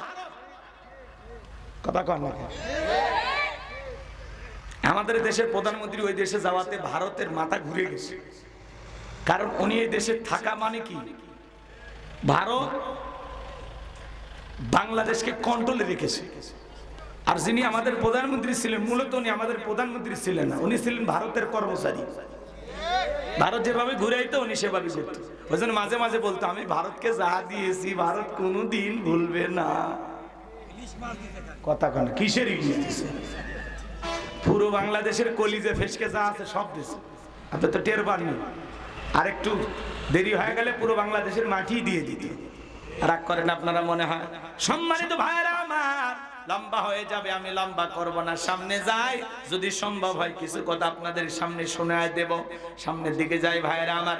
আল্লাহ ডেকে বলে, পয়গম্বর তোমার সাথে জান্নাতে প্রতিবেশী হবে যে দুনিয়াতে বর্তমানে একজন কসাই, সে নবী মুসা ডেকে বলে, আল্লাহ দুনিয়াতে এত মানুষ থাকতে কসাই কেন আমার সাথে জান্নাতে যাবে, আমি জানতে চাই। আমার আল্লাহ ডেকে বলে, পয়গম্বর কেন কসাইকে জান্নাত দিলাম জানতে যদি হয়, কসাইয়ের বাড়িতে চলে যাও। নবী মুসা চলে আসলেন সেই বাজারে। কসাই গোস্ত বিক্রি করে বাড়ির পথ ধরেছেন। নবী মুসা কাছে যায়, ডেকে বলে, ভাই আমি যদি আপনার বাড়ির মেহমান হই আপনার কি কোনো আপত্তি আছে? কসাই বলে, না আমার কোনো আপত্তি নাই। নবী মুসাকে বাড়িতে নিয়ে গেলেন। কসাই সুন্দর করে গোস্তগুলো রান্না করলেন। ভালো ভালো গোস্ত কিছু নিয়ে যান বাড়িতে, প্রতিদিন ওখান থেকে গোস্ত রান্না করে বাটিতে তুইলা নিয়ে যায়। জনম দুঃখিনী মা অন্ধ চোখে দেখতে পারে না, জনম দুঃখিনী মায়ের মুখে মুখে তুলে তুলে খাওয়াইলেন। মা খাবার শেষে দুইটা হাত তুলে বলে, আল্লাহ এই জামানার নবী মুসা যেই জান্নাতে থাকবে, আমার ছেলেটাকে তুমি একই জান্নাতে কবুল করে নিও। একটু সুবহানাল্লাহ জোরে বলেন। আমার ভাইয়েরা, কসাই চলে আসলেন। নবী মুসা দিকে বলে, ভদ্র মহিলার কণ্ঠে একটা দোয়া আজ শুনতে পাইলাম। মহিলাটাকে বলে, আপনি কিছু মনে করবেন না, ওইটা হলো আমার মা। প্রতিদিন আল্লাহর কাছে দোয়া করে এই জামানার নবী মুসা যেই জান্নাতে থাকবে, আল্লাহ যেন আমাকে একই জান্নাতে কবুল করে নেন। আপনি বলেন, কই এই জামানার নবী মুসা আর কই আমার মতো সামান্য কসাই আল্লাহকে এই দোয়া কখনো কবুল করতে পারে? নবী মুসা ডেকে বলে, কসাই রে, আমি হলাম এই জামানার নবী মুসা, আর তোমার মায়ের দোয়া আল্লাহ কবুল করে নিয়েছেন। আমার আল্লাহ আমাকে নিজে জানিয়ে দিয়েছেন, আমি যেই জান্নাতে থাকবো ওই জান্নাতে আমার পাশের ফ্ল্যাটে আল্লাহ তোমাকেও জায়গা করে দিয়েছেন। বলুন সুবহানাল্লাহ। মায়ের দোয়ার কারণে একটা কসাই যদি নবী মুসার সাথে জান্নাতে যায়, বলেন তো বাজান, সেই মায়ের দোয়া নেওয়ার দরকার আছে না? না। এই জন্য আল্লাহ বলেন, ওয়াকাদা রাব্বুকা আল্লা তা'বুদু ইল্লা ইয়্যাহু ওয়া বিল ওয়ালিদাইনি ইহসানা। আমার আল্লাহ ডেকে বলেন, আমার ইবাদত করো, আমার ইবাদতের সাথে কাউকে শরীক করো না। আমার ইবাদতের পর তোমাদের দায়িত্ব হলো মাতা পিতার খেদমত করা, তাদের সাথে উত্তম আচরণ করা, ভালো ব্যবহার করা। আজকে প্রত্যেকটা পরিবারে 95% ফ্যামিলিতে মা বাবা অবহেলিত, বঞ্চিত, লাঞ্ছিত, অপমানিত, নিগৃহীত। কথা বলেন ঠিক কিনা? অনেক পরিবার আছে মা বাবা কষ্টের সাগরে হাবুডুবু খায়, মুখ ফুটে বলতে পারে না। কথা বলেন না কেন? রাগ করেন না বাজান। পিতা মাতা যে কত বড় নিয়ামত, সন্তানদের জন্য কত বড় বট বৃক্ষ, কত বড় মায়া দয়া দরদের জায়গা, এটা আপনাদেরকে কেমনে বোঝাবো? এজন্য যুবক, মা বাবার মনে কখনো কষ্ট দেওয়া যাবে না। একটা শিক্ষিত লোকের গল্প পড়েছিলাম, 2013 সাল পত্রিকা একটা কলম পড়েছিলাম। ছেলেটার নাম হলো আব্দুল মালিক। ছোটবেলায় চোখে দেখতে পারে না, চোখটা দিয়ে ঝাপসা ঝাপসা দেখে, পুষ পড়ে পানি পড়ে। মা একদিন ডাক্তারের কাছে নিয়ে চলে গেল। তার চোখটা পরীক্ষা নিরীক্ষা করে বলে, আপনার সন্তানের চোখের যেই সমস্যা আমি দেখতেছি, বড় হলে চোখে দেখতে পারবে না, ছেলেটা অন্ধ হয়ে যাবে। অপারেশন করতে কি কত টাকা লাগবে? এমন একটা অ্যামাউন্টের কথা ডাক্তার বলেছেন। দুঃখিনী মা কাঁদে আর বলে, ডাক্তার ভাই এত টাকা পাবো কোথায়? ছেলের তোর বাবা দুনিয়াতে বেঁচে নাই। মা তখন ডেকে বলে, ডাক্তার ভাই আমি যদি আমার সন্তানের জন্য 2টা চোখ দান করে দেই, আমার সন্তান চোখে দেখতে পারবে কিনা? বলে, আপা এইটাও সম্ভব। দুঃখিনী মা ছোটবেলায় সন্তানের মহব্বত আর ভালোবাসায় নিজের 2টা চোখ সন্তানকে দিয়ে দিলেন। আল্লাহু আকবার বলেন। এইবার ছেলেটা আস্তে আস্তে বড় পরীক্ষা দিবে মা দুধের গ্লাস নিয়ে ছেলের রুমের ভিতরে প্রবেশ করলেন। ছেলেটা ডেকে বলে, মা ঘন ঘন তুমি আমার কাছে আসবা না, তোমার চোখ দিয়ে পুষ পড়ে, পানি পড়ে, তোমার চোখে রক্ত আমার চোখে পার হতে পারে। দুঃখিনী মানে মনে মনে কষ্ট পায়, মনের দুঃখ মনে চেপে রাখে, কারো কাছে প্রকাশ করে না। ছেলেটা যখন ভালো একটা রেজাল্ট করলেন, পরীক্ষা দেওয়ার পরে ভালো একটা রেজাল্ট করলেন, ডেকে বলে, মা আমি ঢাকায় যাব চাকরির সন্ধানে। বলে, ঠিক আছে বাবা চলে যা। ছেলেটা ঢাকায় গেল, চাকরিও পাইছে, সুন্দরী নারী থেকে বিবাহ করেছে, কিন্তু গ্রামের বাড়িতে দুঃখিনী মা পড়ে আছে, মায়ের কোনো খোঁজ খবর নেয় না। বছরের পর বছর কেটে যায়, দুঃখিনী মা আরো বেশি অসুস্থ হয়ে গেল। মা দুঃখিনী টেনশনে পড়ে গেল, আরে কতটা বছর কেটে গেল, ছেলেটা আমার কাছে আসে না। মনে মনে ভাবলেন, হয়তোবা দুনিয়াতে আর বেশি দিন বাঁচবো না। যে ছেলেটার জন্য এত কষ্ট করলাম, মরণের আগে একটা বার সেই ছেলের মুখটা দেখে মরতে চাই। বন্ধু বান্ধবের কাছ থেকে অনেক কষ্ট করে ঠিকানা সংগ্রহ করলেন। দুঃখিনী মা ছেলের বাড়িতে ঢাকায় চলে গেলেন। দারোয়ানকে যখন পরিচয় দিলেন, দারোয়ান গেটটা খুলে দিল। দুঃখিনী মা বাড়িতে প্রবেশ করার সঙ্গে সঙ্গে ছেলে মাকে দেখে দৌড়ে এসেছেন। এসে বলে, মা তুমি কেন আমার শ্বশুর বাড়িতে এসেছো? মা আমার স্ত্রী, শাশুড়ি, শ্বশুর যদি তোমাকে দেখে ফেলে পরিচয়টাও দিতে পারবো না। এই কথা বলে পকেট থেকে কিছু টাকা বের করে দুঃখিনী মায়ের হাতে তুলে দেয়। হঠাৎ করে বিবি চলে আসলেন, ডেকে বলে, স্বামী আমার, এই সেরা শাড়ি পরা মহিলাটা তোমার কে হয়? ছেলেটা এত বড় নিমক হারাম, নিজের দুঃখিনী মায়ের পরিচয় গোপন করে বলে, এই মহিলাটা আমার গ্রামের বাড়ির কাজের মহিলা। জোরে কন্যা হুজুবিল্লাহ। স্ত্রী চলে গেল, দুঃখিনী মা দুইটা চোখের পানি ছেড়ে দিয়ে কাঁদে আর বলে, আব্দুল মালিক, তোর বাবা মারা যাওয়ার পরে আমি চাইলে বিবাহ করতে পারতাম, নিজের জীবনটা উপভোগ করতে পারতাম, কিন্তু আমার বারবার মনে হইতো সেই স্বামী যদি তোর সন্তানের মতো আদর না করে, আমার কাছে আসতে না দেয়, আমাকে ভালো না বাসতে দেয়, তাহলে আমি মা চোখের সামনে সহ্য করতে পারবো না। এই জন্য তোর মুখের দিকে তাকায়া জীবনের সুন্দর সময়গুলো বালিশে চোখের পানি ছেড়ে কান্না করে করে কাটিয়ে দিয়েছি রে বাবা। হে আব্দুল মালিক, যখন তুমি অসুস্থ হয়েছিলে, আমি মা সারা রাত জায়গা জায়গা তোমার সেবা করতাম, তাহাজ্জুদ পড়ে আল্লাহর কাছে দোয়া করে বলতাম, আল্লাহ আমার হায়াত নিয়ে হলে আমার সন্তানকে তুমি বাঁচায় রাখো। আজকে বইয়ের সামনে মারে চাকরানি বানায়া দিলি, এত বড় পুরস্কার দিবি বাবা আমার জানা ছিল না। এই নে তোর টাকা, তুই পকেটে রাখ। আমি মা তোর কাছে টাকার জন্য আসি নাই, আমি আসছিলাম তোর মুখটা দেখার জন্য। কেন জানি মনে হয় দুনিয়াতে আমি বেশি দিন আর বাঁচবো না, এই জন্য মনে করেছিলাম জীবনের শেষবারের মতো তোর মুখটা আমি দেখবো। সাত আমার মিটে গেছে, কোনোদিন সন্তানের পরিচয় নিয়ে তোর দুয়ারে আসবো না। এই কথা বলে দুঃখিনী মা কাঁদতে কাঁদতে বাড়িতে চলে গেল। বিনা চিকিৎসায় কিছুদিন পরে দুঃখিনী মা মারা গেল। এলাকার মানুষ মায়ের দাফন সম্পন্ন করলো। কয়েক বছর পরে ছেলেটা চাকরির প্রমোশনে যখন এলাকায় চলে আসছেন, ডিউটি শেষ করার পরে দুঃখিনী মায়ের কথা মনে পড়ে গেল। বাড়ির দরজায় ডাক দেয়, মা দরজা খোলো। মায়ের বসবাসের করার খাঁচা পড়ে আছে, কিন্তু ওই খাঁচার ভিতরে থাকা মা নামের পাখিটা উড়াল দিয়েছে। বারবার মা মা বলে ডাক দেয়, কোনো আওয়াজ আসে না, সারা শব্দ পাওয়া যায় না। পাশের বাড়ির চাষির ঘুম ভেঙে গেছে, ডেকে বলে, কে বা তুমি এত রাত্রিতে মা মা বলে ডাক দাও? ডেকে বলে, চাষি আমার চেনো না, আমি আব্দুল মালিক, আমার দুঃখিনী মা কোথায়? ডেকে বলে, বাবা আসলি যখন, এত দেরি করে কেন আসলি? তোর মা তো অনেকদিন আগে মারা গেছে রে বাবা। ছেলেটা হাউমাউ করে কাঁদে আর বলে, চাষি কি বলেন, আমার মা কেন মারা গেছে, বেঁচে নাই? বলে, না রে বাবা বেঁচে নাই। ছেলেটা হাউমাউ করে কাঁদে আর বলে, চাষি দেখা দেন না, আমার দুঃখিনী মার কবরটা কোথায়? মায়ের কবর যখন দেখিয়ে দিয়েছেন, ছেলেটা মায়ের কবরের মাটি ধরে হাউমাউ করে কাঁদে আর বলে, মা এভাবে চলে গেলি, একটাবার বিদায় নেওয়ার সুযোগ দিলি না রে মা। আবার মত হতভাগা কপাল পরা সন্তান বুঝি দুনিয়াতে কেউ নাই রে মা। তোর সাথে এত বড় বেয়াদবি করলাম মা, একটাবার ক্ষমা চাওয়ার সুযোগ দিলি না।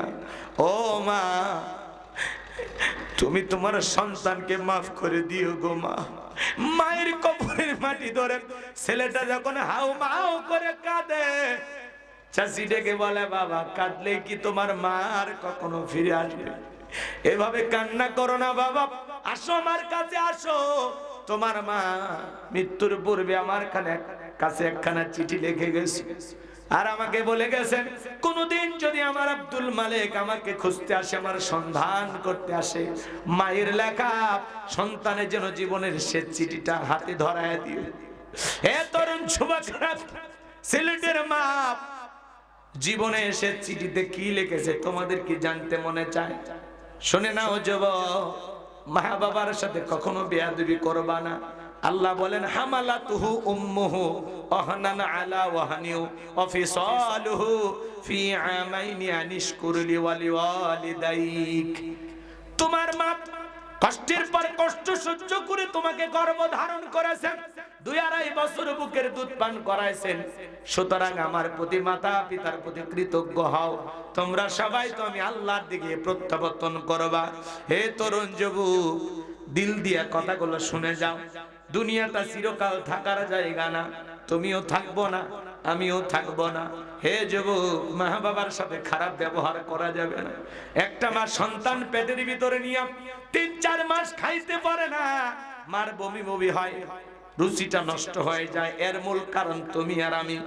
6টা মাস যখন হয়ে যায়, সন্তান যখন আস্তে করে মায়ের পেটে বড় হতে লাগে, ডাক্তারি গবেষণায় বলা হয়েছে রে তরুণ যুবক, 7 মাস একদিন যখন সন্তানের বয়স হয়ে যায়, তুমি আমার মায়ের গর্ভে যেই জায়গাতে থাকি, এই জায়গাটা মাত্র 10 ইঞ্চি।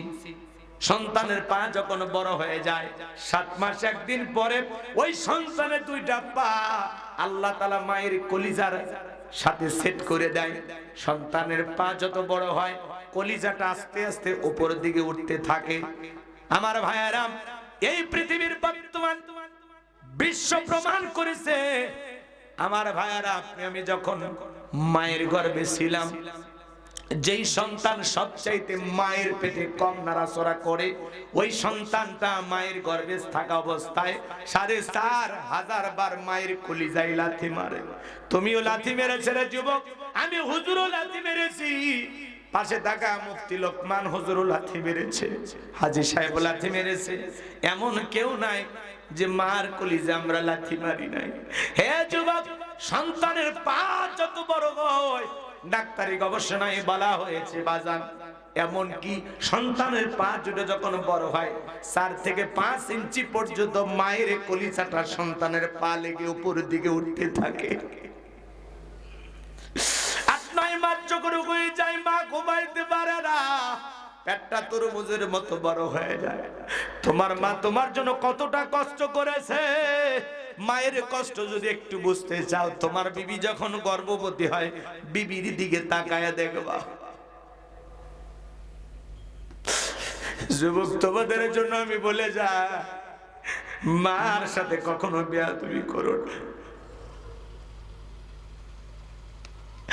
ডেলিভারির সময় যখন চলে আসে দুঃখিনী মা, গভীর নিশীথে বাপ স্বামীর 2টা পা জড়ায় কান্না করে।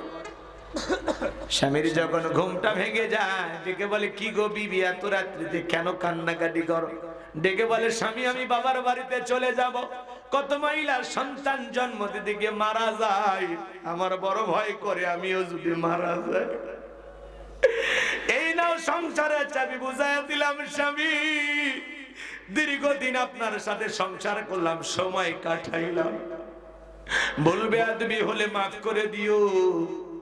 এই কথা বলে দুঃখিনী মা দাইমার ঘরে চলে যায়।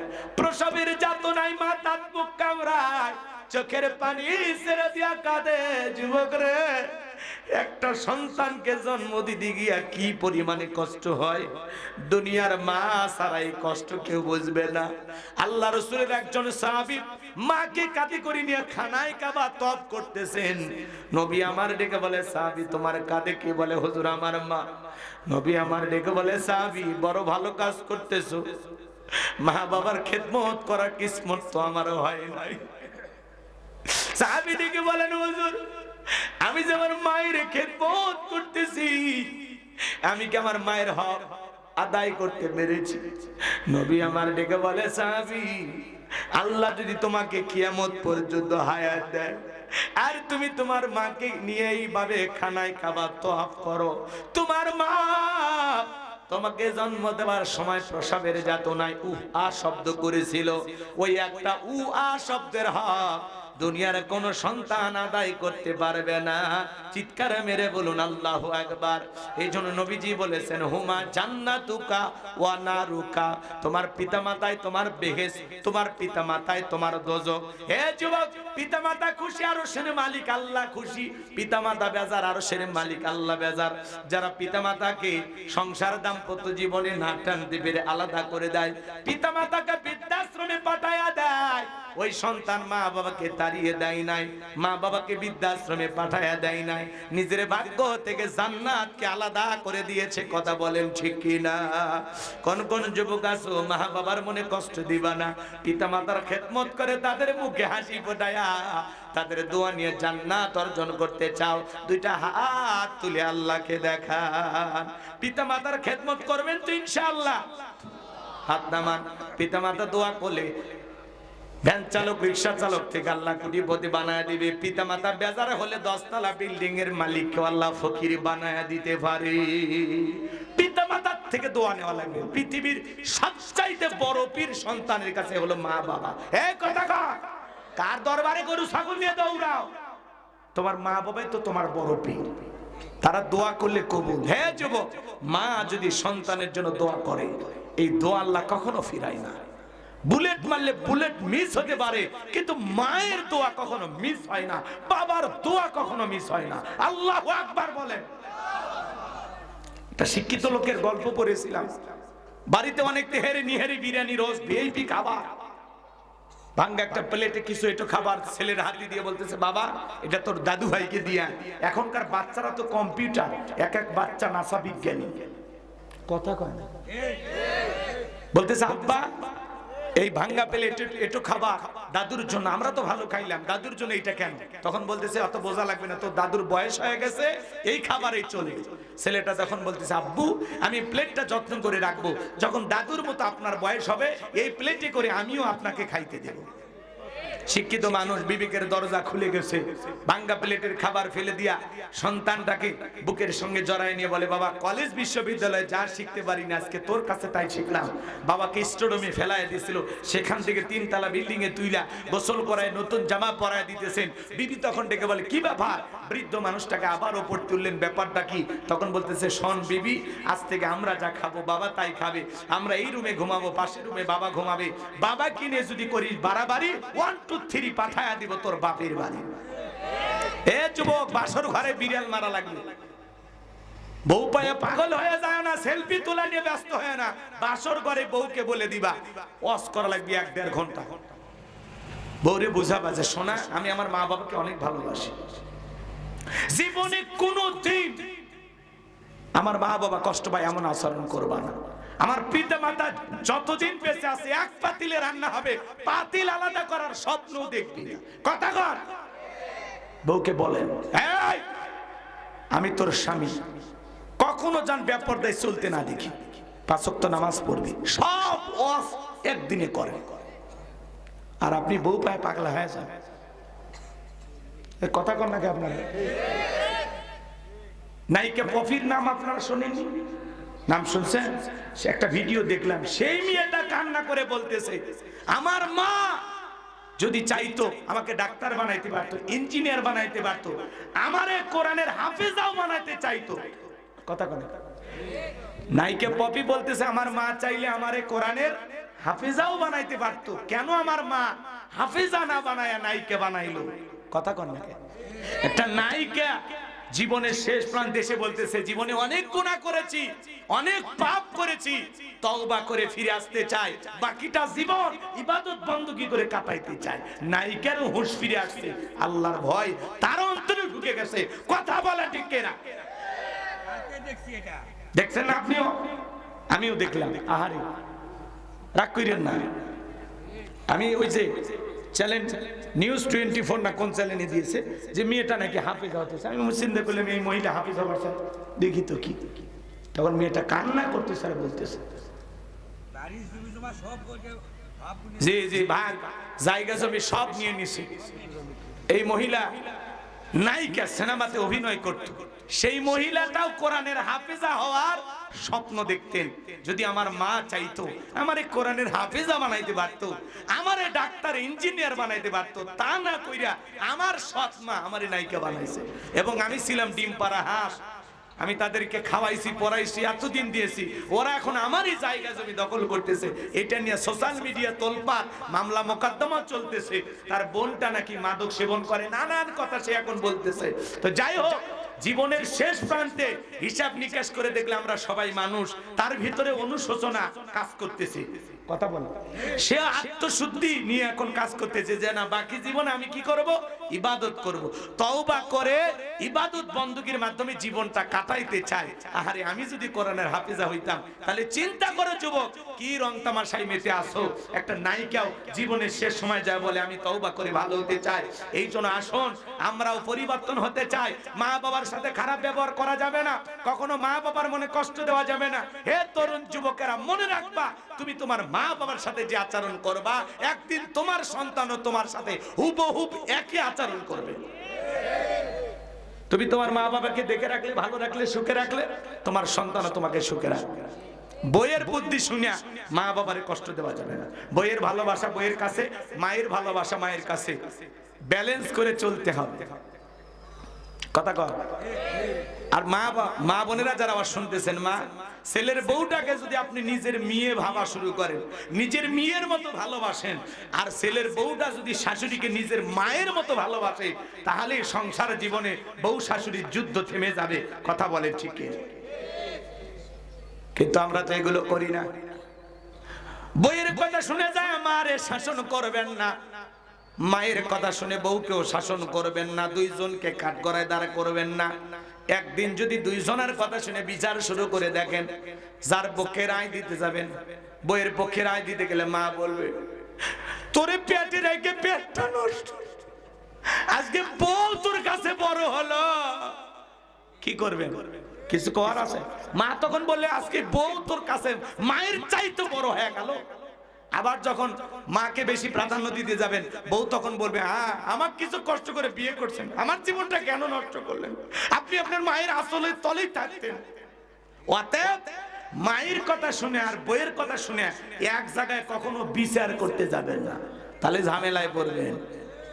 মা যদি কিছু বলে তখন বলবেন, মা বাদ দেন, ছোট মানুষ, কি করবেন, ঝামেলা, আমিও মেলা সমস্যা আছে, বাদ দেন না, বাদ দেন। ওই জায়গায় মারে বুঝাইলেন, মাও বুঝলো না, ছেলেও মনে হয় বইয়ের উপর বিরক্ত। কথা কর বাস। আপনার বউ যখন বলে তোমার মায়ের, বাদ দাও, বয়স হয়ে গেছে, কয়দিন আর দুনিয়াতে আছে, তোমার মা যদি এরকম করতো মেনে নিতে না, বাদ দাও, আমার মা, আমি তো তোমাকে ভালোবাসি, আসো সোনা বুকে আসো, ব্যাস। মেয়ে মানুষ, একটু আদর দিলেন, দুটা মিষ্টি কথা বললেন, তখন বলেন, না আমার স্বামী তো আমারই আছে। কথা কন ঠিক না? বুঝাইতে হবে, ব্যালেন্স করে চলতে হবে ভাই, ঝামেলা আছে তো। যদি একটু ব্যালেন্স করে না চলেন, জীবনে কখনো ভালো থাকতে পারবেন না। কথা কি বোঝা গেল? তাহলে একদিক খেয়াল করেন, সমাজের সমস্যা হয়েছে এই জন্য, ওই যে শ্বশুরের কিছু টাকা নতুন নতুন পাইয়া কিছু ছেলে পেলে একেবারে শ্বশুরের ভক্ত হয়ে যায়, শাশুড়ির ভক্ত হয়ে যায়। বাপ রে বাপ, একটা ডিসকভার পাইয়া, পালসার পাইয়া শাশুড়ির দরজা ব্রেক করে ডাক দেয়, আম্মা। শাশুড়ি কয়ে, জামাই একটা বাজি। বাপ রে বাপ, ছোটবেলায় মাদ্রাসা করেছে, গুন্ডা মুখস্থ। শ্বশুরের ডাক দেয়, আব্বা কেমন আছেন, আব্বা কি খেয়েছেন, জামাই একটা বাজি। বাপ রে বাপ, ছোটবেলায় মাদ্রাসায় পড়েছে, কলকলা সব হরফ মুখস্থ। একটা পালসার ডিসকভার পাইয়া শ্বশুর শাশুড়ি হয়ে যায় আব্বা আম্মা। আর মা বাবা হয়ে যায় বুড়ে বুড়ি, তোর কপাল জাতীয় গুড়ি, মরার পরে ফেরেশতারা বাইরে বাইরে ফুটে করবে ভুড়ি, জাহান্নামে হবে তোর বসত বাড়ি। এজন্য যুবক, মা বাবার মনে কখনো কষ্ট দেওয়া যাবে, পিতা মাতার দোয়া নিতে হবে, তারা অনেক বড় নিয়ামত। কথা বলে না কেন? আমরা কখনো মা বাবাকে কষ্ট দেব না। মনে থাকবে আমার এই কথা? কি আপনাদের মনে থাকবে? সম্মানিত ভাইয়েরা আমার, কি হলো 12টা বার হয়ে গেছে তো না? রাগ করতেছেন আপনারা? আর কয়েকটি কথা আছে, বলবো না, দোয়া করবো বলেন? বসেন, একটু বসেন ভাই, কয়েকটা মিনিট সময়। সম্মানিত ভাইয়েরা আমার, দিল দিয়া কথাগুলো বোঝার চেষ্টা করবেন। তাহলে মায়ের দোয়ার কারণে যদি একটা কসাই নবী মুসার সাথে জান্নাতে যেতে চায়, মায়ের খেদমত করে, বাবার সেবা করে, মা বাবার দোয়া নিয়ে কপালটা খোলার দরকার আছে না নাই? সম্মানিত ভাইয়েরা আমার, আমার আল্লাহ রাব্বুল আলামিন বলেন, ফি জান্নাতি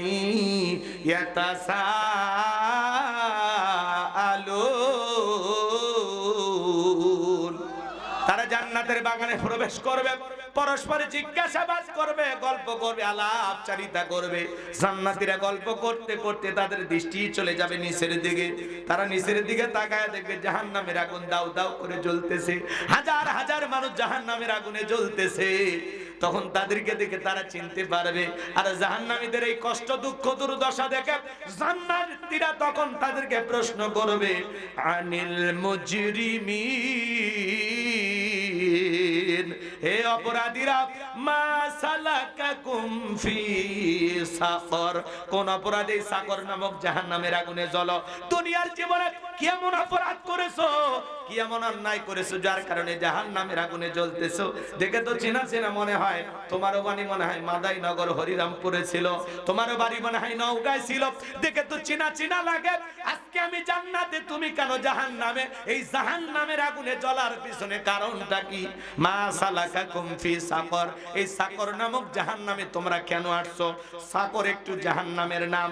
সাকর, লাযা, হুতমা, হাবিয়া, সাঈর, জাহিম, এগুলো হলো জাহান্নামের নাম। কথা বলেন ঠিক কিনা?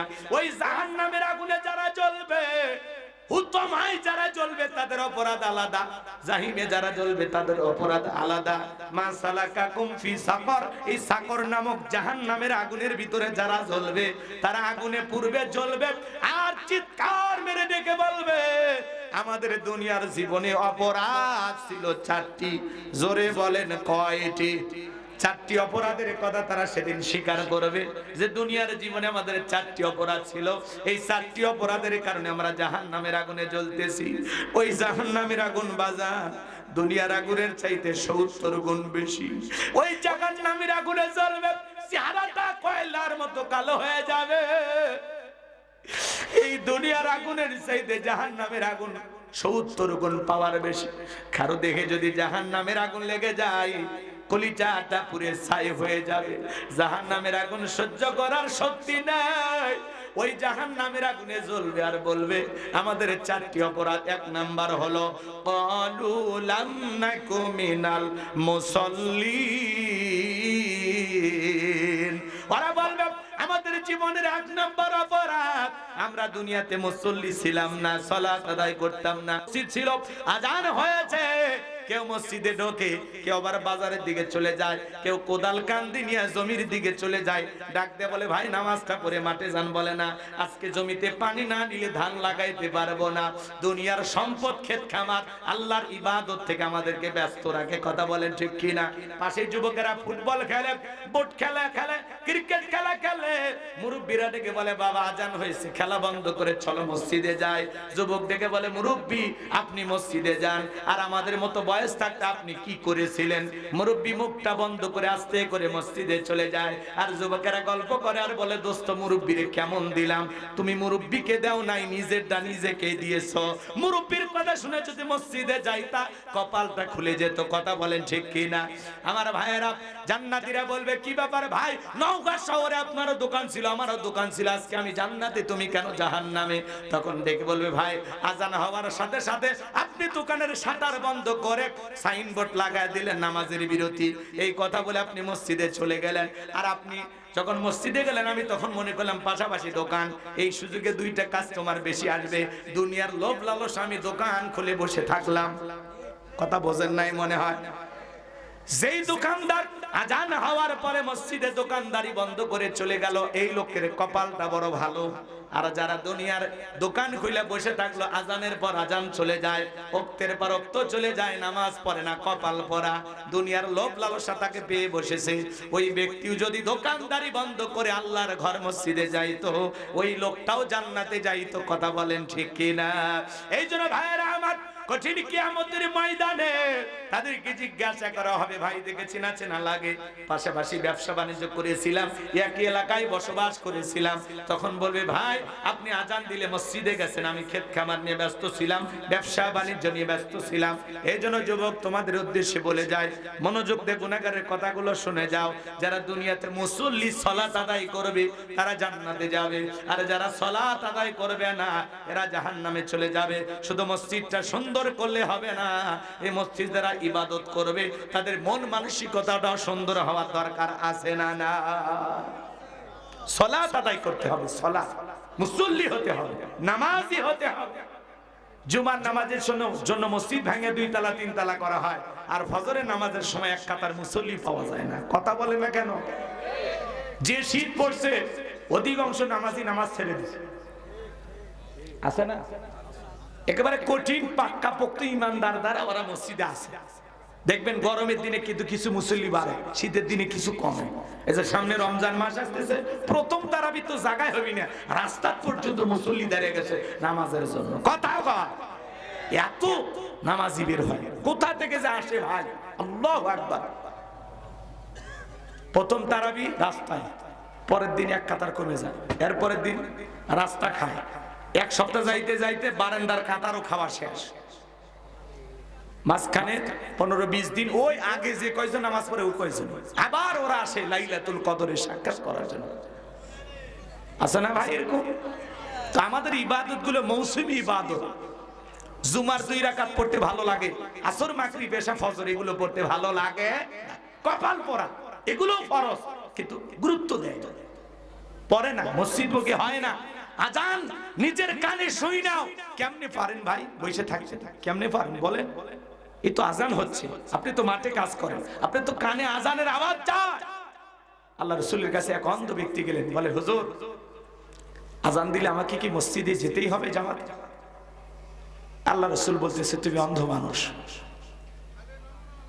না গেলেও চলবে। লোকটি যখন চলে যাচ্ছেন আল্লাহ রাসূল পিছনে ডাকলেন, শোনো শোনো, তুমি কি আজান শুনতে পাও? বলে হ্যাঁ। তাহলে অবশ্যই তোমাকেও জামাতে যেতে হবে। একটা অন্ধ ব্যক্তি সে নামাজ পড়ে, অন্ধ ব্যক্তি কোরআনের হাফেজ হয়, আর আপনার আমার চোখ আছে, জ্ঞান আছে, আকল আছে, নামাজ পড়তে পারি না। অন্ধ ব্যক্তি কোরআনের হাফেজ হয়, দেখেননি?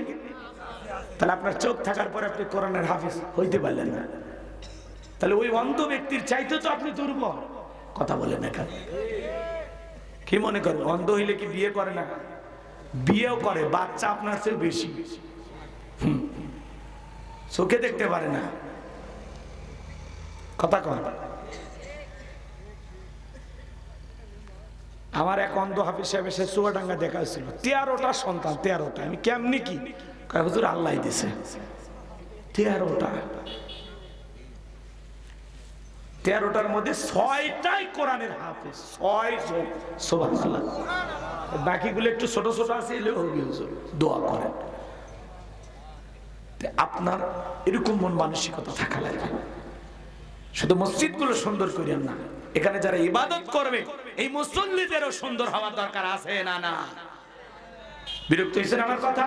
খারাপ লাগে? কারা কারা 5 ওয়াক্ত সালাত মসজিদে গিয়ে জামাতের সহিত আদায় করবেন? 2 হাত তুলে আল্লাহকে দেখা। আল্লাহ আমাদের সবাইকে 5 ওয়াক্ত নামাজি বানায় দাও, জোরে বলেন আমিন। ওদের 2 নাম্বার অপরাধ, ওয়ালাম নাকুনু তুইমুল মিসকিন। বলবে আমাদের 2 নাম্বার অপরাধ, আমরা অভাবগ্রস্ত ব্যক্তিদেরকে সাহায্য সহযোগিতা করতাম না, তাদেরকে খাদ্য দিতাম না, আহার দিতাম না। এ বাজান গো আমার, সমাজে যারা এতিম মিসকিন অসহায় দরিদ্র, এদের খোঁজ খবর নেওয়ার দরকার আছে না নাই? জোরে বলেন দরকার আছে না নাই? রাগ করেন মনে হয় আপনারা?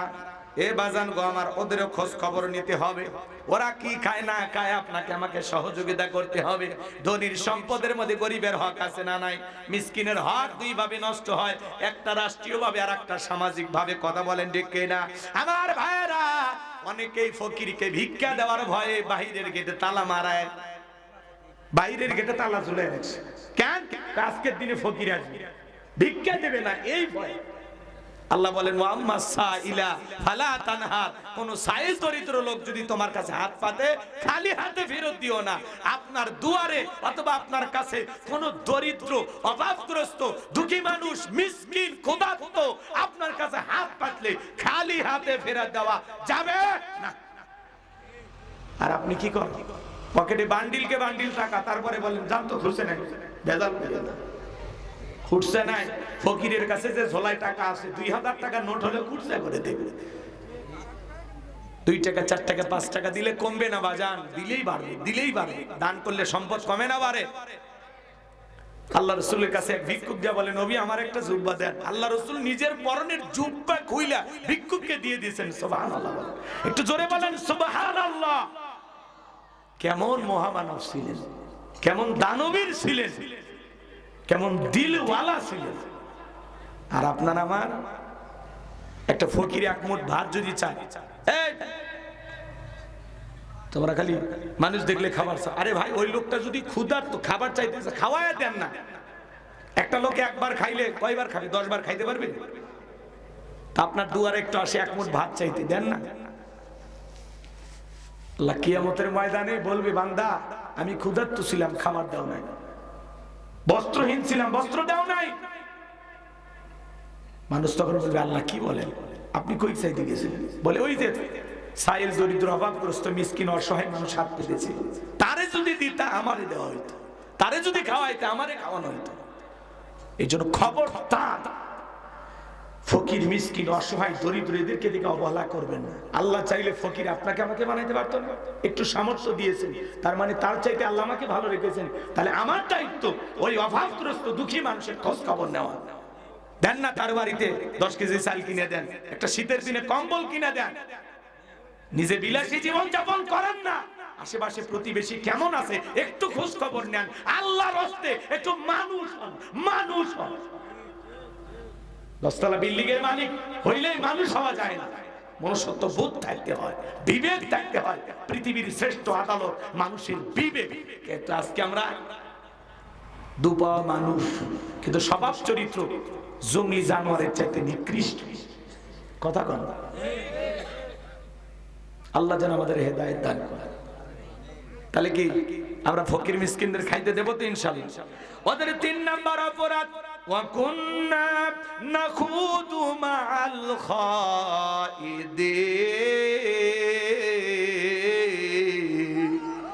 ওদের 3 নাম্বার অপরাধ, ওরা ছিল সমালোচনাকারী, সমালোচনা করত, ইসলামের বিরুদ্ধে আলেমদের বিরুদ্ধে সমালোচনা করত, হুজুরদের বিরুদ্ধে সমালোচনা করে মজা নিত। হাউন আঙ্কেলের নাম আপনারা শুনেছেন। একটা হাউন আঙ্কেল বিদায় নিয়েছে বাংলাদেশে, আর একজন হারুন আছে। কথা কন না কেন? ওনারা কিন্তু আলেমদেরকে ভালোবাসতো, সংসদে দাঁড়িয়ে কোরআনের কথা বলতো, দিলটা ভরে যেত। সেই মানুষটা কিভাবে পাল্টে গেল আমি জানি না বাজান। এখন আর আলেমদের সহ্য করে না, বলে আজারির মাহফিলের জন্য সাদা তোলা হচ্ছে, টাকা পয়সা চাওয়া হচ্ছে। নাউজুবিল্লাহ বলেন।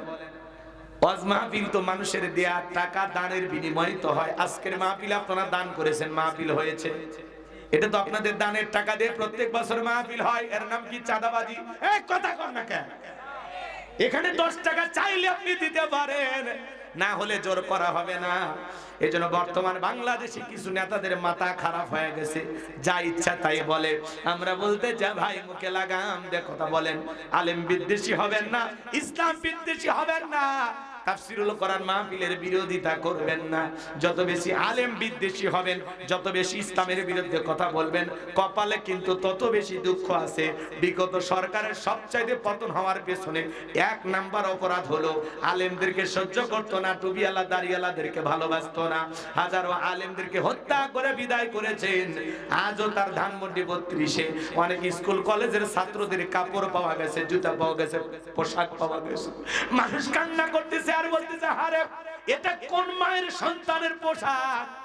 কারো চক্ষু পাওয়া গেছে, চুল পাওয়া গেছে, ধানমন্ডির একটা আয়না ঘর পাওয়া গেছে, ধানমন্ডি 32 আয়না ঘর পাওয়া গেছে, সেখানে অনেক মানুষের জামা কাপড় পাওয়া যাচ্ছে, পুরাতন পোশাক গুলো পাওয়া যাচ্ছে। চিন্তা করেন বাজান, তাহলে পোশাক যদি পাওয়া যায়, ওই পোশাক ব্যবহার করা মানুষটাকে তারা কি করে দিয়েছে আল্লাহ ভালো জানে। যারা হাজারো মানুষের, হাজারো মায়ের বুক খালি করেছে, এই বাংলাদেশে 16 বছরে হাজার হাজার মানুষকে যারা বিদায় করেছে, এই জমিনে আজ হোক কাল হোক তার দূর বিচার একদিন আল্লাহ করবে। এই জন্য আলেম বিদ্বেষী হবেন না, ইসলামকে মাইনাস করতে চাইবেন না, আলেমদেরকে মাইনাস করে আগামীতে বাংলাদেশে কাউকে কিছু করতে দেওয়া হবে না, হবে না। কথা বলেন ঠিক না?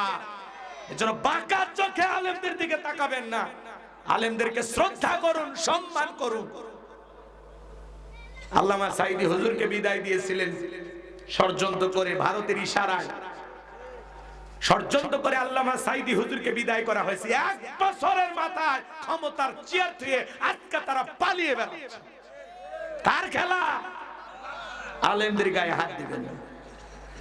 আলেমেরা দুর্নীতি করে না, অপরাধ করে না, আলেমেরা চাঁদাবাজি করে না, আলেমদের সাথে এগুলো শোভা পায় না। আমরা দান চাই, মানুষ দান করে, 2-4 টাকা চাই, আমরা জোর করি না, আমরা পিস্তল ধরে চাঁদাবাজি করি না, আমরা রাতের আধারে কারো বাড়িতে হামলা করি না, এগুলো আমাদের শানে যায় না। কথা বলে ঠিক না? মুফতি সাহেব মাদ্রাসা করেছে, মাদ্রাসায় কত মানুষ দান করে? বাংলাদেশের কত মাদ্রাসা আছে, ট্রাক ভর্তি চাল আল্লাহর কোন বান্দা পাঠায় জানে না। মানুষ জায়গা জমি বিক্রি করে লক্ষ লক্ষ টাকা মাদ্রাসায় দান করে। এটা হলো কোরআনের মহব্বত, ওলামা ইকরামদের মহব্বত, দ্বীনের প্রতি মানুষের ভালোবাসার বহিঃপ্রকাশ। বিদায় আলেমদেরকে চাঁদাবাজ বলবেন না। কথা বলেন ঠিক কি না? কারা কি করে দেশের মানুষ জানে। একটু মুখে লাগাম দিয়ে কথা বলেন, যা ইচ্ছা তাই বলবেন না। আল্লাহ যেন জাতির মানুষকে হেদায়েত দান করেন। তাহলে যারা সমালোচনাকারী, আলেমদের বিরুদ্ধে, ইসলামের বিরুদ্ধে সমালোচনা করবে, ওরা যাবে জাহান্নামে। ওয়া কুননা নাখুদু মাল খাইদিন, তারা বলবে আমরা ছিলাম সমালোচনা করি, আমরা দুনিয়ার জমিনে সমালোচনায় ব্যস্ত ছিলাম। ইসলামদের বিরুদ্ধে, আলেমদের বিরুদ্ধে সমালোচনা হইতো, সেখানে অংশগ্রহণ করতাম, সমালোচনা করে মজা নিতাম। ভাই, মানুষের সমালোচনা করে কি লাভ? অমুক খারাপ, তমুক খারাপ, এ ভালো না, সে ভালো না। আরে ভাই, নিজের পাপের টেনশনে তো ঘুমাইতে পারি না, নিজের আত্মসমালোচনা করেন, নিজের জিন্দেগির ত্রুটিগুলো তালাশ করেন। আমি তো আমার গুনাহের টেনশনে ঘুমাইতে পারি না, অন্য মানুষকে নিয়ে কি ভাববো? আমার তো মনে হয় এই দুনিয়ার সবচাইতে বড় পাপী আমি। এমন তো গুনাহ নাই যে গুনাহটা আমি করি নাই। কথা বলে না? তো মানুষকে নিয়ে সমালোচনা করে লাভ নাই, নিজের আত্মসমালোচনা করেন, নিজের আত্মশুদ্ধির জন্য কাজ করেন। অমুক খারাপ, তমুক খারাপ, এ ভালো না, সে ভালো না, 4টা আঙ্গুল বলে তুমি কয় নাম্বা? কথা কন, কথা কন। এজন্য আল্লাহ যেন আমাদের হেদায়েত দান করেন। জোরে বলুন আমিন। 4 নাম্বার, ওয়া কুননা নুকাদ্দিবু বিয়াউমিদ্দিন, যারা জাহান্নামের আগুনে জ্বলবে ওদের 4 নাম্বার অপরাধ, ওরা বলবে আমরা কর্মফল দিবসকে অস্বীকার করতাম, আমরা বিচার দিবসকে অস্বীকার করতাম, পরকালে বিচারে ফয়সালা কেউ জান্নাতে যাবে, কেউ জাহান্নামে যাবে, এই পরকাল দিবসটাকে আমরা অস্বীকার করতাম। পরকালের ব্যাপারে আমরা ছিলাম উদাসীন, অজ্ঞ। আমরা মনে করলাম পরকাল টরকাল বলে কিছু নাই, আর আমরা পরকালে কি হয় না হয় খুব বেশি নিয়ে চিহ্নিত ছিলাম না। যারা কর্মফল দিবসকে অস্বীকার করত, বিচার দিবসকে অস্বীকার করত, পরকালের ব্যাপারে যারা গাফিল ছিল, উদাসীন ছিল, সেদিন তারা এই অপরাধের কারণে জাহান্নামে যাবে। বলেন তো বাজান, পরকাল নামের একটি জীবন আছে না নাই? সেই পরকাল জীবনের জন্য আমাদের নেক আমল করা দরকার আছে না নাই?